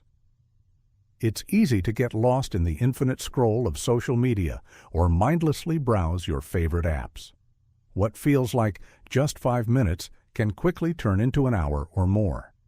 The first step in eliminating these productivity killers is to become aware of when they occur and how often. Keep a journal of your time for a few days, recording your activities every hour, and you may be surprised at how much time you're wasting on low-priority tasks. The role of technology in distraction. Technology is undoubtedly one of the greatest tools of our time, but it also acts as one of the biggest distractions. Smartphones, social media platforms, apps, and constant notifications have created a perfect storm of distraction that can derail even the most disciplined workers. The average person spends hours every day scrolling through social media or checking email, often in the middle of important tasks. Technology, when left unchecked, often leads to the loss of focus and a lack of meaningful progress. The first problem is constant notifications. Every beep, buzz, or ping alerts us to something urgent, even if it isn't. It could be a message from a colleague, an Instagram notification, or an update from your favorite app. These notifications create a sense of urgency that pulls us away from our deep work. Research has shown that it can take up to 25 minutes to fully regain focus after an interruption, meaning these quick distractions are costing us far more time than we realize. Moreover, social media provides an endless supply of content designed to keep us engaged. It's easy to justify a few minutes of scrolling, but that few minutes can quickly turn into hours of wasted time. The algorithms behind these platforms are designed to keep you hooked, and before you know it, the clock has ticked away and your work is left unfinished. Another technology-related time waster is multitasking. Many people believe that multitasking can help them get more done, but in reality, switching between tasks creates cognitive overload. Instead of focusing on one task and completing it efficiently, multitasking reduces the quality of your work and can extend the time needed to complete tasks. Time management tools to stay on track. The key to eliminating time wasters is to find tools that help you stay focused, manage distractions, and increase productivity. Technology doesn't have to be the enemy. It can be a powerful ally if used wisely. Here are some effective tools that can help you stay on track and use your time wisely. 1. Time tracking apps. Time tracking apps help you monitor where your time is going and identify which tasks are taking up the most time. By tracking your activities, you can spot inefficiencies and see how much time is being wasted on unproductive habits. Some popular time tracking apps include Toggle, a simple, easy-to-use app that tracks time spent on tasks and gives you a breakdown of your daily and weekly productivity. Rescue Time. This app runs in the background of your computer and tracks how much time you spend on different websites and applications. It gives you detailed reports of your activities and can even block distracting websites during work hours. Clockify, a free, versatile time tracker that allows you to log your tasks and track your progress. By using these tools, you can get a clear picture of how your time is being spent and where you need to make adjustments. 2. Focus tools. Focus tools help you stay on track by blocking distractions and forcing you to work without interruptions. They can help you resist the urge to check social media or browse the web during focused work periods. Some tools that can help include Focus at Will. This app plays specially curated music designed to enhance focus and productivity. The music is scientifically proven to improve concentration and reduce distractions. Freedom. Freedom blocks distracting websites and apps across all devices so you can focus without temptation. Forest. A fun and motivating app that helps you stay focused by growing a virtual tree every time you stay off your phone for a set period of time. The longer you focus, the more your tree grows. These tools act as digital guards against distractions, allowing you to create a work environment free from interruptions. 3. Task management apps. Task management apps can help you stay organized and prioritize your work.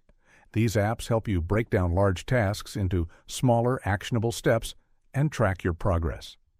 Some excellent task management apps include Todoist, a simple, intuitive app that helps you organize tasks by project, priority, and due date. Trello, a visual tool that uses boards, lists, and cards to organize tasks and projects. Trello is particularly helpful for team collaboration. Asana, a robust project management tool that helps teams stay organized by tracking tasks, setting deadlines, and managing workflows. By using these task management tools, you can keep track of your to-do list and ensure that nothing falls through the cracks.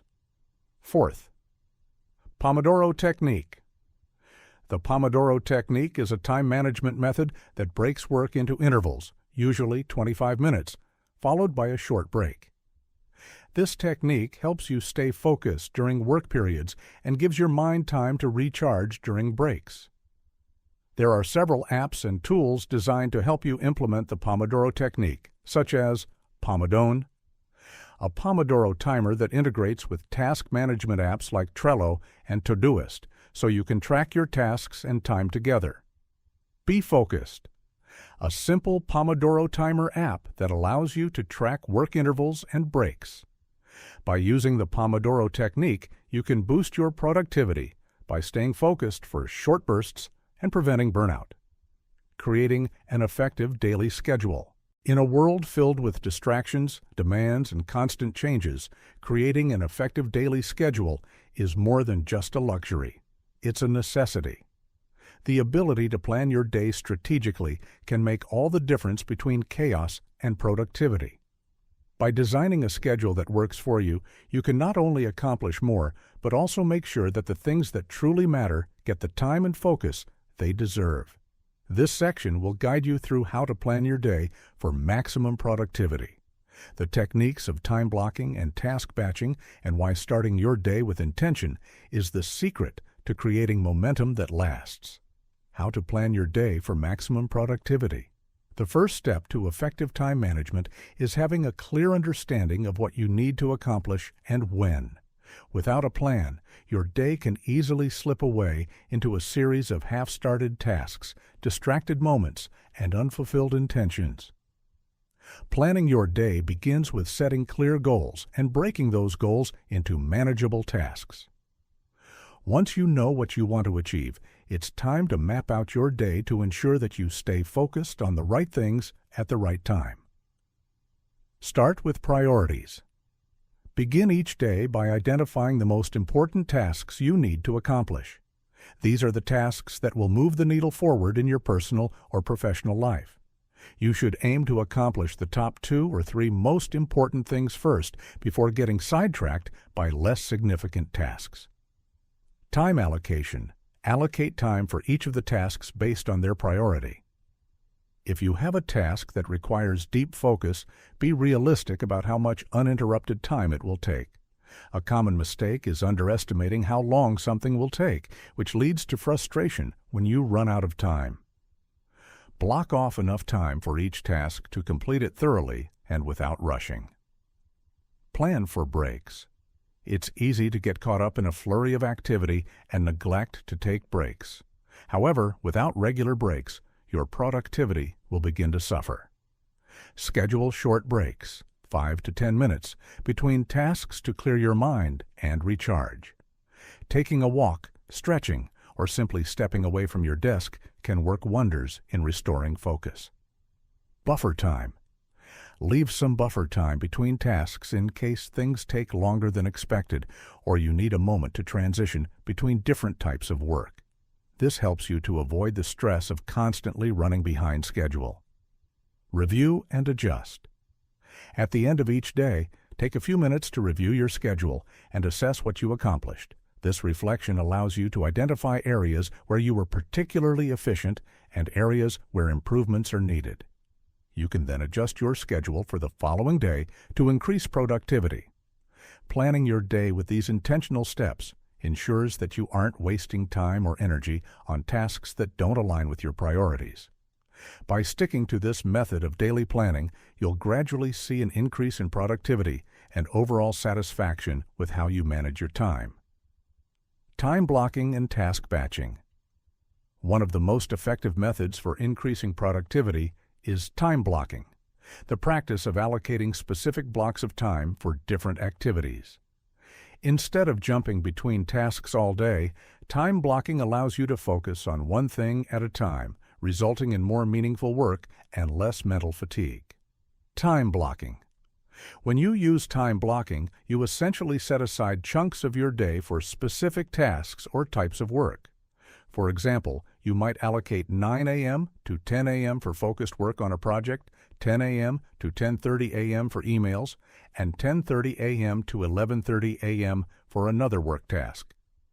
By dedicating these blocks of time, you are signaling to yourself and others that these periods are non-negotiable and dedicated solely to that task. You avoid context switching and interruptions, leading to better results in less time.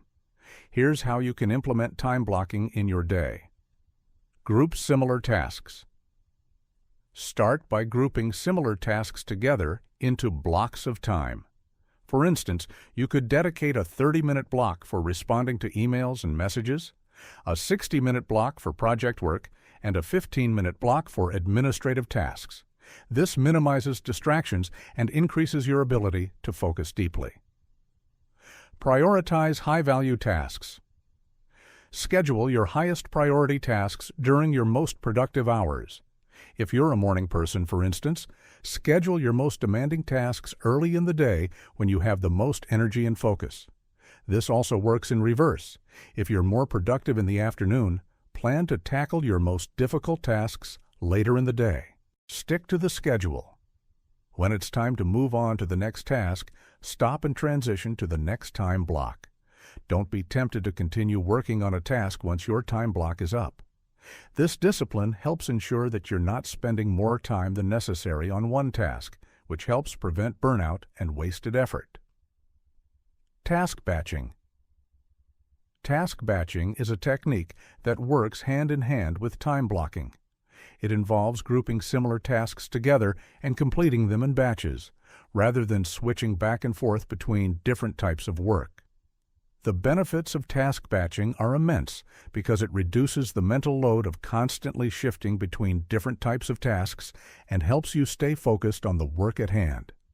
For example, instead of checking emails sporadically throughout the day, batch your email checking sessions into specific blocks of time. You could decide to check email only at 9 a.m., 1 p.m., and 4 p.m., and only for 15 to 20 minutes each time. This prevents email from becoming an ongoing distraction and gives you uninterrupted focus on your other work during the rest of the day. Other examples of task batching include writing all your social media posts for the week in one sitting instead of posting sporadically, doing all your phone calls in one batch rather than answering calls throughout the day, setting aside a time to handle all your meetings instead of scheduling them randomly, Task batching doesn't only help you focus, but it also increases efficiency by reducing the cognitive load required to switch between different types of tasks. The key is to group tasks that require a similar type of focus and energy. The power of starting your day with intent. How you start your day sets the tone for everything that follows. If you wake up feeling rushed, disorganized, or unprepared, your day will likely follow suit. However, when you begin your day with intention, clarity, and focus, you give yourself the best chance to achieve your goals and remain productive throughout the day. Here are several strategies to help you start your day with purpose. Morning routine. Establish a morning routine that prepares you mentally and physically for the day ahead. This could involve exercise, meditation, journaling, or simply having a healthy breakfast. The goal is to start your day in a calm and focused state rather than in a chaotic rush. A well-planned morning routine increases energy levels, enhances focus, and helps set a positive mindset. Set clear intentions. Before diving into your tasks, take a few moments to reflect on your goals for the day. What do you want to accomplish? What are the key priorities? Setting clear intentions helps you stay focused on what truly matters and avoid getting sidetracked by low-priority tasks. Visualize success. Visualization is a powerful tool for success. Spend a few minutes visualizing how you want your day to unfold.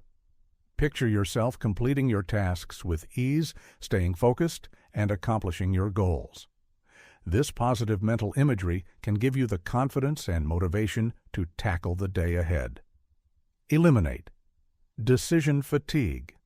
One way to start your day with intent is to eliminate small decisions that can waste time and energy. For example, decide the night before what you will wear, what you'll have for breakfast, and which tasks you'll tackle first. When you minimize the number of decisions you need to make in the morning, you free up your mental energy to focus on more important things. Start with your most important task. Once you've set your intentions for the day, dive into the most important task first. Tackling your biggest challenge. First thing in the morning ensures that it gets your full attention and mental energy before distractions start to take over. This practice is often referred to as eating the frog and is one of the most effective ways to boost productivity. Chapter 6. Overcoming the fear of failure. Redefining failure. Failure. Just the word itself can bring a rush of discomfort, stress, and avoidance. Most of us have been conditioned to view failure as the ultimate negative outcome, something to be feared, avoided, and often concealed. It's the moment we equate with defeat, inadequacy, and a sense of personal failure. But what if I told you that the very thing you've been running from, failure, might actually be the key to unlocking your success? What if failure wasn't a roadblock, but a stepping stone? This section is dedicated to completely reframing our perspective on failure. Let's break down the fear of failure and turn it into a powerful tool for growth, learning, and ultimate success. Why fear of failure holds you back. The fear of failure is one of the most powerful yet often invisible forces that can keep us stuck in the same place. It's easy to point to tangible roadblocks, lack of time, money, or resources as reasons we don't take action. But beneath those surface-level excuses often lies something much deeper: the fear of failing. The fear of failure can paralyze us, keeping us from taking risks, trying new things, or pushing beyond our comfort zones. Why does failure evoke such a strong emotional reaction? The roots of this fear often trace back to early childhood, where many of us were conditioned to see failure as something negative. We were often rewarded for success, while failure was met with punishment or disappointment. Over time, we internalize the belief that failing means we're not good enough, or that we've done something wrong. This fear isn't just a mental roadblock. It can trigger physiological responses, like anxiety, stress, and even a desire to retreat from situations where failure is a possibility. When fear of failure takes hold, we may choose inaction over risk. We avoid trying new things, setting big goals, or pursuing dreams because we are so afraid of falling short. This fear becomes a self-fulfilling prophecy. The more we avoid failure, the more we miss opportunities for growth and success. However, the reality is that failure is not something to be feared. It's something to be understood, embraced, and used as a tool for personal development. When you stop seeing failure as a negative reflection of your worth and instead view it as an opportunity to learn, you'll find that it loses its power to hold you back. How failure is actually your friend. The truth is, failure is not something that happens to you. It's something that happens for you. When we fail, we gain access to invaluable lessons that can propel us toward our ultimate success. Without failure, we would never have the chance to grow, improve, or develop new skills. In fact, some of the most successful people in history, from inventors to athletes to entrepreneurs, have experienced multiple failures. But what sets them apart from others is their mindset. They don't let failure stop them. Instead, they use it as a springboard for success. Take Thomas Edison, for example. It's widely known that he failed thousands of times before inventing the light bulb. When asked about his many failures, he famously said, "I have not failed. I've just found 10,000 ways that won't work." Edison understood that failure wasn't a reflection of his inability to succeed. It was part of the process. Every failed attempt brought him one step closer to the solution. In the same way, failure can offer you insights into what isn't working and what you need to improve. Each setback provides you with the opportunity to ask important questions. What did I learn? What would I do differently next time? How can I adjust my approach moving forward? These questions open the door to self-improvement, growth, and ultimately, greater success. Think about it. When you succeed without any setbacks, you don't learn as much as when you fail. Success feels great, but failure is the real teacher. Failure forces you to be resourceful, creative, and adaptable. It challenges you to dig deep, reconsider your strategies, and find new ways to push forward. So, rather than viewing failure as a roadblock, start seeing it as a mentor that helps you refine your approach. Failure gives you feedback, and that feedback is essential to creating long-term success. Embracing failures as learning opportunities. One of the most powerful shifts you can make in your life is to embrace failures as learning opportunities. Instead of viewing failure as something shameful or something to be avoided, view it as a gift that brings new knowledge and experience. Let's think of failure in the same way we think about a teacher or a coach. A good coach doesn't just praise their players when they win, they guide them through their mistakes and failures, helping them become better. A failure in the right context becomes a lesson, an opportunity to refine your techniques and approaches, and an invaluable moment of growth. Start by adopting a mindset of curiosity when you fail. Instead of asking, "Why did I fail?" or "What's wrong with me?" try asking, "What can I learn from this?" or "How can I use this to improve?" This shift in perspective allows you to see each failure not as an endpoint, but as a stepping stone. It enables you to learn from your mistakes and apply those lessons to future efforts. The most successful people in the world don't avoid failure, they embrace it. They know that every failure brings them closer to their goals because it provides clarity and direction. Each failure is like a puzzle piece that fits into the bigger picture, offering valuable insights into how to move forward. Take the example of Michael Jordan, widely considered one of the greatest basketball players of all time. Jordan was famously cut from his high school basketball team, but instead of letting that failure define him, he used it as motivation. He worked harder, trained longer, and eventually became an icon in the sport. His failure didn't break him, it fueled him. This mindset is crucial for overcoming the fear of failure. The more you embrace failure as a valuable learning opportunity, the less power it will have over you. Every time you fail, you become more resilient, more resourceful, and more capable of overcoming challenges in the future. Practical ways to redefine failure. If you want to start viewing failure in a more positive light, here are some practical steps you can take to redefine failure in your life. Change your language. The way you talk about failure has a huge impact on how you experience it. Instead of saying, "I failed," say, "I learned something valuable." Language is a powerful tool that shapes our mindset, so use it to reinforce a positive and growth-oriented perspective. Celebrate your failures. This may sound counterintuitive, but celebrating your failures can help you detach from the negative emotions that usually come with them. When you fail, acknowledge it, reflect on what you learned, and appreciate the growth that comes from the experience. Fail faster. One of the most effective ways to overcome the fear of failure is to fail faster. Take calculated risks and learn from them quickly. The faster you fail, the faster you can adjust, improve, and move forward.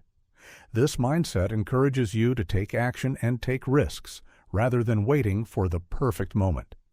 Focus on the process, not the outcome. Shift your focus from the end result to the process of learning and growing. This makes failure less about the outcome and more about the lessons you gain along the way. By focusing on progress rather than perfection, you'll start to see failure as an integral part of your journey. Surround yourself with supportive people. The people you surround yourself with play a huge role in how you view failure. If you're surrounded by people who also embrace failure as a learning tool, you'll be more likely to do the same. Find a community that encourages growth, resilience, and the learning that comes with failure. Dealing with setbacks. In the journey to self-improvement, setbacks are inevitable. They're a natural part of the process. Whether it's a missed opportunity, a failed project, or a personal challenge, setbacks can seem like monumental obstacles. But here's the truth. Setbacks aren't the end of the road. In fact, how you handle them can determine your ultimate success. In this section, we will explore the right way to handle mistakes, how to turn setbacks into success strategies, and how to maintain your motivation through difficult times. The right way to handle mistakes. Mistakes are part of every process, from learning to growing to achieving goals. The challenge lies not in avoiding mistakes, but in how we respond to them. It's easy to be hard on yourself when something doesn't go as planned. We tend to internalize mistakes, thinking that they define us, when in reality, they're just temporary experiences that can teach us valuable lessons. The first step in handling mistakes is to reframe your thinking. Instead of thinking of mistakes as failures, start viewing them as learning experiences. Every time you make a mistake, you gain feedback that can help you improve and move forward. Remember, no successful person has ever avoided mistakes. The key is in how you handle them after they happen. Start by acknowledging your mistakes without judgment. Give yourself permission to be imperfect. This doesn't mean you should ignore your mistakes, but rather accept them as part of the process. Once you've acknowledged the mistake, take a moment to reflect on what happened. What went wrong? What could you have done differently? What did you learn from the experience? Instead of dwelling on the mistake or beating yourself up, focus on the action steps you can take next. Look at mistakes as opportunities to refine your approach. The right way to handle mistakes is to take ownership of them, learn from them, and then use that new knowledge to propel yourself forward. Mistakes don't define you. They're just temporary setbacks on the path to success. Turning setbacks into success. Strategies.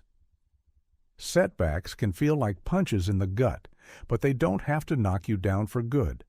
In fact, when you learn to turn setbacks into success strategies, you'll become more resilient, more resourceful, and more capable of handling future challenges. Here's how you can do it. Reframe the situation. The first step in turning a setback into a success strategy is to reframe the situation. Instead of seeing it as an obstacle, see it as an opportunity to pivot and adjust your approach. A setback is simply a point where you can recalibrate your direction. Ask yourself, what is this setback trying to teach me? What can I learn from this experience? Assess and analyze. Take a step back and analyze the setback objectively. It's easy to get caught up in the emotions of a setback, but successful people learn to detach themselves from the negative feelings and look at the situation logically. Ask yourself, what went wrong? Was there something I overlooked? Did I take the wrong approach? Use these questions to help you identify what went wrong and what you can do differently next time. Adjust your strategy. Once you've analyzed the setback and gathered your insights, it's time to adjust your strategy. Whether it's changing your approach, seeking out additional resources, or reevaluating your goals, adjustments are an essential part of overcoming setbacks. Every setback offers an opportunity to refine your strategy. Successful people understand that perfection is a process, not a one-time event. If something doesn't work, they adjust and try again. Set new, smaller goals. One of the best ways to turn a setback into a success strategy is by breaking down larger goals into smaller, more achievable steps. When faced with a setback, the goal might feel overwhelming, but by breaking it down, you can regain control and take action. Set small, manageable goals that will lead you back to your larger objective. Focus on progress rather than perfection. Celebrate the small victories along the way. Seek support. Setbacks can be difficult to navigate alone, and that's okay. Reach out to mentors, peers, or friends who can offer perspective, guidance, or even just a listening ear. Talking through a setback can help you see it from a different angle and gain valuable advice on how to proceed. Remember, you don't have to face setbacks by yourself. The support and wisdom of others can often provide the breakthrough you need. Use setbacks as fuel. Setbacks are not the end of the road. They're a springboard for future success. Use the setback as motivation to push yourself even harder. Think about how you can bounce back stronger and more determined. Acknowledge the setback, learn from it, and then channel that energy into your next steps. Setbacks only have the power you give them, and when you use them as fuel for growth, they become stepping stones to success. Maintaining motivation. Through difficult times. Maintaining motivation during setbacks is one of the most challenging aspects of personal growth. It's easy to stay motivated when things are going well, but what about when you hit a wall? How do you keep going when you feel discouraged or defeated? Here are some strategies for staying motivated during difficult times. Focus on your why. When times get tough, reconnect with your why. The reason you started in the first place. Your why is the deeper purpose behind your goals. Whether it's the desire to improve your life, make a difference, or prove something to yourself, your why serves as a powerful motivator. When setbacks arise, remind yourself of why you're doing this in the first place. Let your purpose drive you forward. Visualize your success. One of the most effective ways to stay motivated during setbacks is to visualize your success. Take a moment to close your eyes and imagine yourself achieving your goals. Picture what success will look like and how you'll feel when you reach it. Visualization helps to reframe the struggle and remind you that success is still possible, even in the face of setbacks. Celebrate small wins. Setbacks can often make you feel like you're not making any progress. That's why it's important to celebrate small wins along the way. These small victories help you maintain momentum and keep your motivation high. Did you make one step forward today, even if it was a small one? Celebrate that. Every bit of progress counts, and acknowledging these moments can keep you going when things seem tough. Surround yourself with positivity. In difficult times, your environment plays a significant role in your motivation. Surround yourself with people who inspire you, encourage you, and remind you of your capabilities. Positive influences help keep your spirits high, especially when setbacks leave you feeling low. Whether it's a supportive friend, a motivational podcast, or an uplifting book, expose yourself to positivity to keep your motivation levels up. Practice self-compassion. Sometimes we are our own worst critics. During setbacks, it's easy to fall into a cycle of self-blame and negativity. However, beating yourself up only makes the situation worse. Instead, practice self-compassion. Understand that setbacks are a normal part of growth, and being kind to yourself in these moments can make all the difference. Speak to yourself like you would speak to a friend in a similar situation, encouraging, understanding, and supportive. Take action, no matter how small. Motivation often comes after action, not before it. Even if you don't feel like it, take small steps toward your goal every day.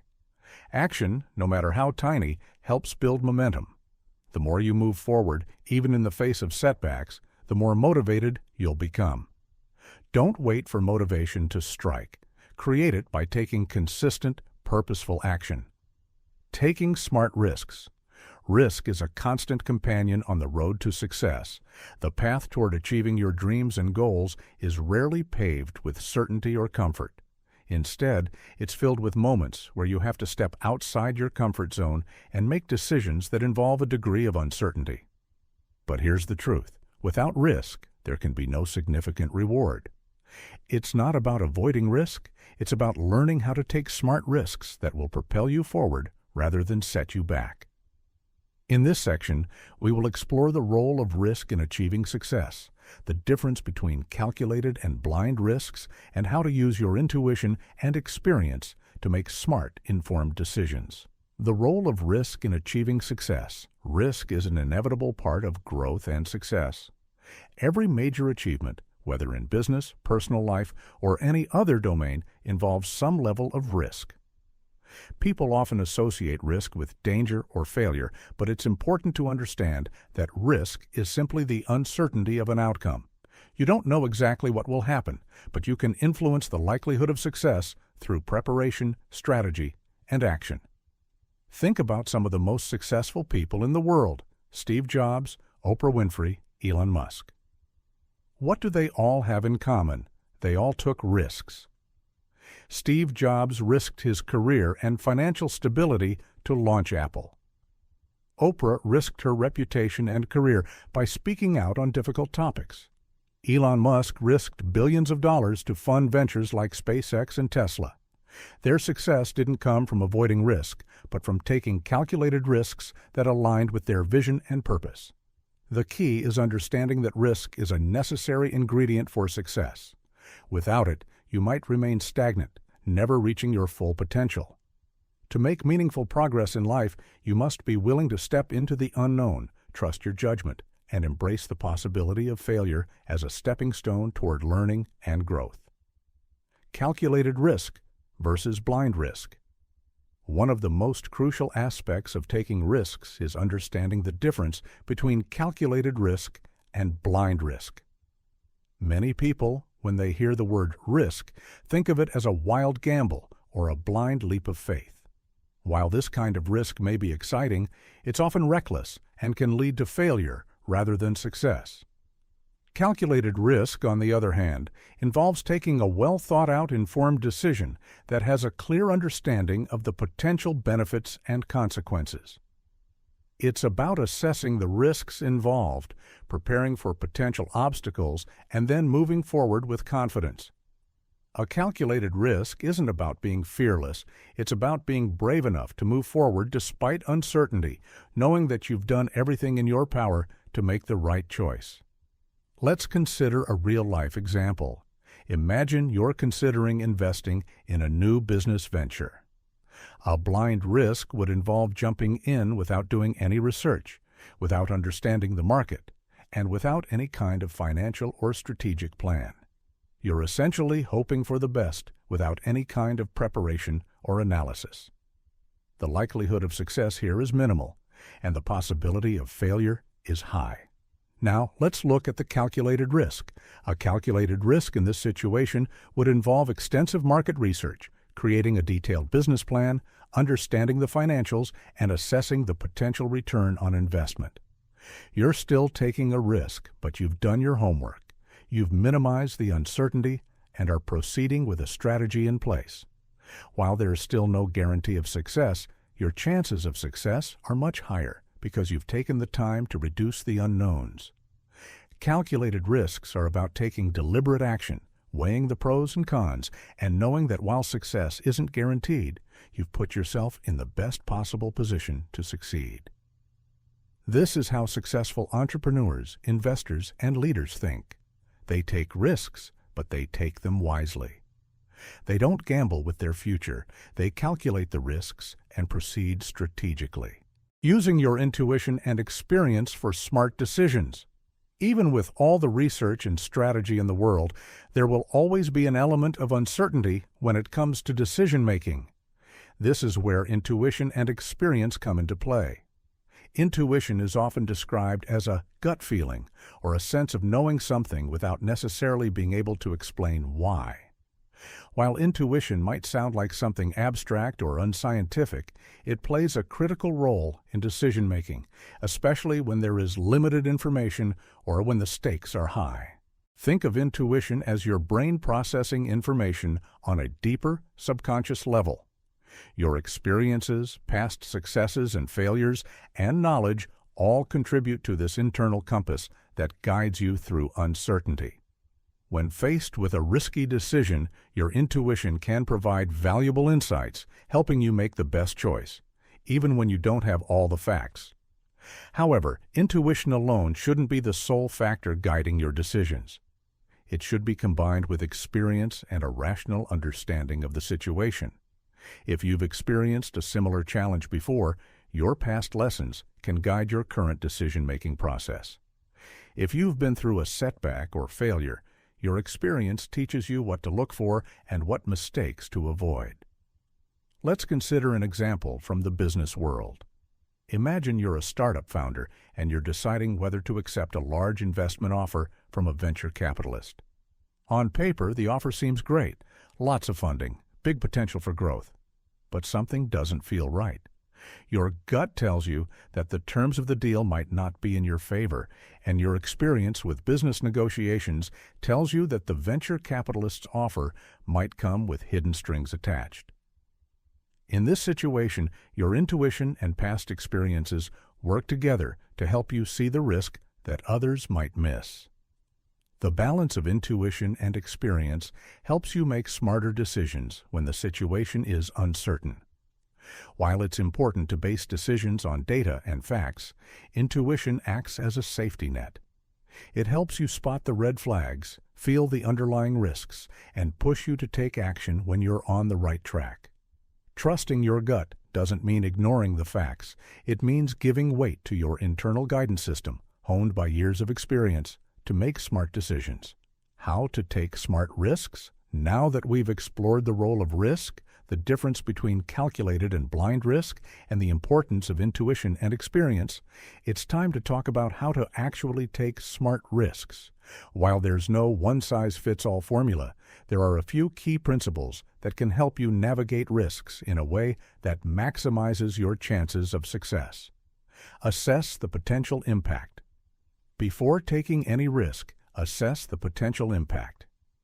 What's the worst that can happen? What's the best-case scenario? What are the chances of success or failure? Understanding the potential consequences of your decisions will help you weigh the risks more accurately. Take small steps. First, rather than jumping into a major risk all at once, take smaller steps first. For example, if you're thinking about quitting your job to start a business, try testing your idea on a smaller scale first. This allows you to gather feedback, refine your approach, and minimize the risk before fully committing. Leverage your strengths. When taking risks, focus on your strengths and the areas where you have the most experience. Don't take unnecessary risks in areas where you lack expertise or knowledge. Instead, look for ways to leverage your strengths and take calculated risks in areas where you have a competitive edge. Learn from others. Talk to people who have taken similar risks and succeeded. Learn from their experiences, ask them about their challenges, and seek out advice. You can never have too much information when it comes to making smart decisions. Take responsibility. When you take a risk, take full responsibility for the outcome. Whether it leads to success or failure, own your decisions. This mindset empowers you to learn and grow from each experience instead of blaming external factors or circumstances. Stay committed. Once you've taken a smart risk, stay committed to seeing it through. It's easy to back out when things get tough, but resilience is key to success. Stay focused on your goals and remember that every risk brings you one step closer to your ultimate success. Chapter 7. Staying Focused in a Distracted World. The Rise of Distraction. In the fast-paced, constantly connected world we live in today, distractions are more prevalent than ever before. Everywhere you turn, there's something vying for your attention, whether it's a notification ping on your phone, the lure of social media, or the constant barrage of emails and messages flooding your inbox. These distractions are no longer just a minor inconvenience. They've become a significant obstacle to productivity, focus, and success. In this section, we'll explore how distractions kill productivity, the hidden costs of multitasking, and the powerful effect that social media has on our ability to focus. How distractions kill productivity. We often underestimate just how much distractions can drain our productivity. It's easy to think that checking a quick text or glancing at a social media update won't have a significant impact. But the truth is, even these small distractions add up. Every time we divert our attention, it takes more than just a few seconds to refocus. The average person switches tasks over 300 times a day. This constant shifting is known as task switching, and it's a productivity killer. The act of switching between tasks might seem like an efficient way to handle a variety of responsibilities, but research shows that it actually impairs our ability to perform tasks effectively. When we move from one task to another, it doesn't just take time to reorient ourselves. We also lose valuable cognitive resources. Every time we switch tasks, we essentially need to reboot our brain, which costs us both time and energy. For example, imagine you're working on a report for work and your phone buzzes with a notification. You take a moment to check the message, and just like that, your focus is broken. Now, it takes several minutes for your brain to get back into the flow of the report. In the meantime, the productivity clock is ticking, and your work efficiency plummets. In fact, studies have shown that it takes an average of 23 minutes to get back on track after an interruption. That's 23 minutes of wasted time for every small distraction you allow to interrupt your workflow. Over the course of a day, these distractions add up, severely limiting your ability to accomplish anything meaningful. The hidden costs of multitasking. While many of us pride ourselves on being able to multitask, science tells a different story. Contrary to popular belief, multitasking doesn't make us more efficient. In fact, it's one of the biggest culprits behind our lack of focus. The idea that we can handle multiple tasks at once is a myth. Our brains are simply not equipped to juggle several activities at the same time. When we try to multitask, we're not truly doing two things at once. Instead, our brain is rapidly shifting between tasks, which not only reduces the quality of our work, but also increases the likelihood of mistakes. Every time we switch between tasks, our cognitive resources are stretched thin, and our brain becomes fatigued much more quickly. This leads to what's known as cognitive overload, where our ability to think clearly and make decisions is compromised. Imagine trying to write a proposal while answering emails and checking social media. You may think you're getting more done, but the reality is you're likely producing subpar work in all areas. Your report might lack depth, your emails may be rushed, and your social media posts could come across as inauthentic or poorly timed. Multitasking doesn't improve performance, it only diminishes it. Research backs this up. In a study conducted by Stanford University, participants who multitasked were found to perform worse on tasks requiring memory and cognitive control than those who focused on a single task at a time. They also reported feeling more stressed and overwhelmed, which only compounded their inability to focus effectively. The hidden cost of multitasking isn't just about the quality of your work. It's also about your mental and emotional well-being. Constantly switching tasks can leave you feeling scattered, anxious, and drained. It leads to burnout, frustration, and a sense that you're never truly accomplishing anything. The key to overcoming this trap is to embrace the power of single tasking, focusing on one task at a time, giving it your full attention, and completing it before moving on to the next. How social media impacts focus. If there's one major source of distraction that most people struggle with today, it's social media. Whether it's scrolling through Facebook, posting a picture on Instagram, or checking your Twitter feed, social media platforms are designed to capture your attention and keep you engaged. The constant flow of updates, notifications, and new content creates a perfect storm for distractions that can derail your focus.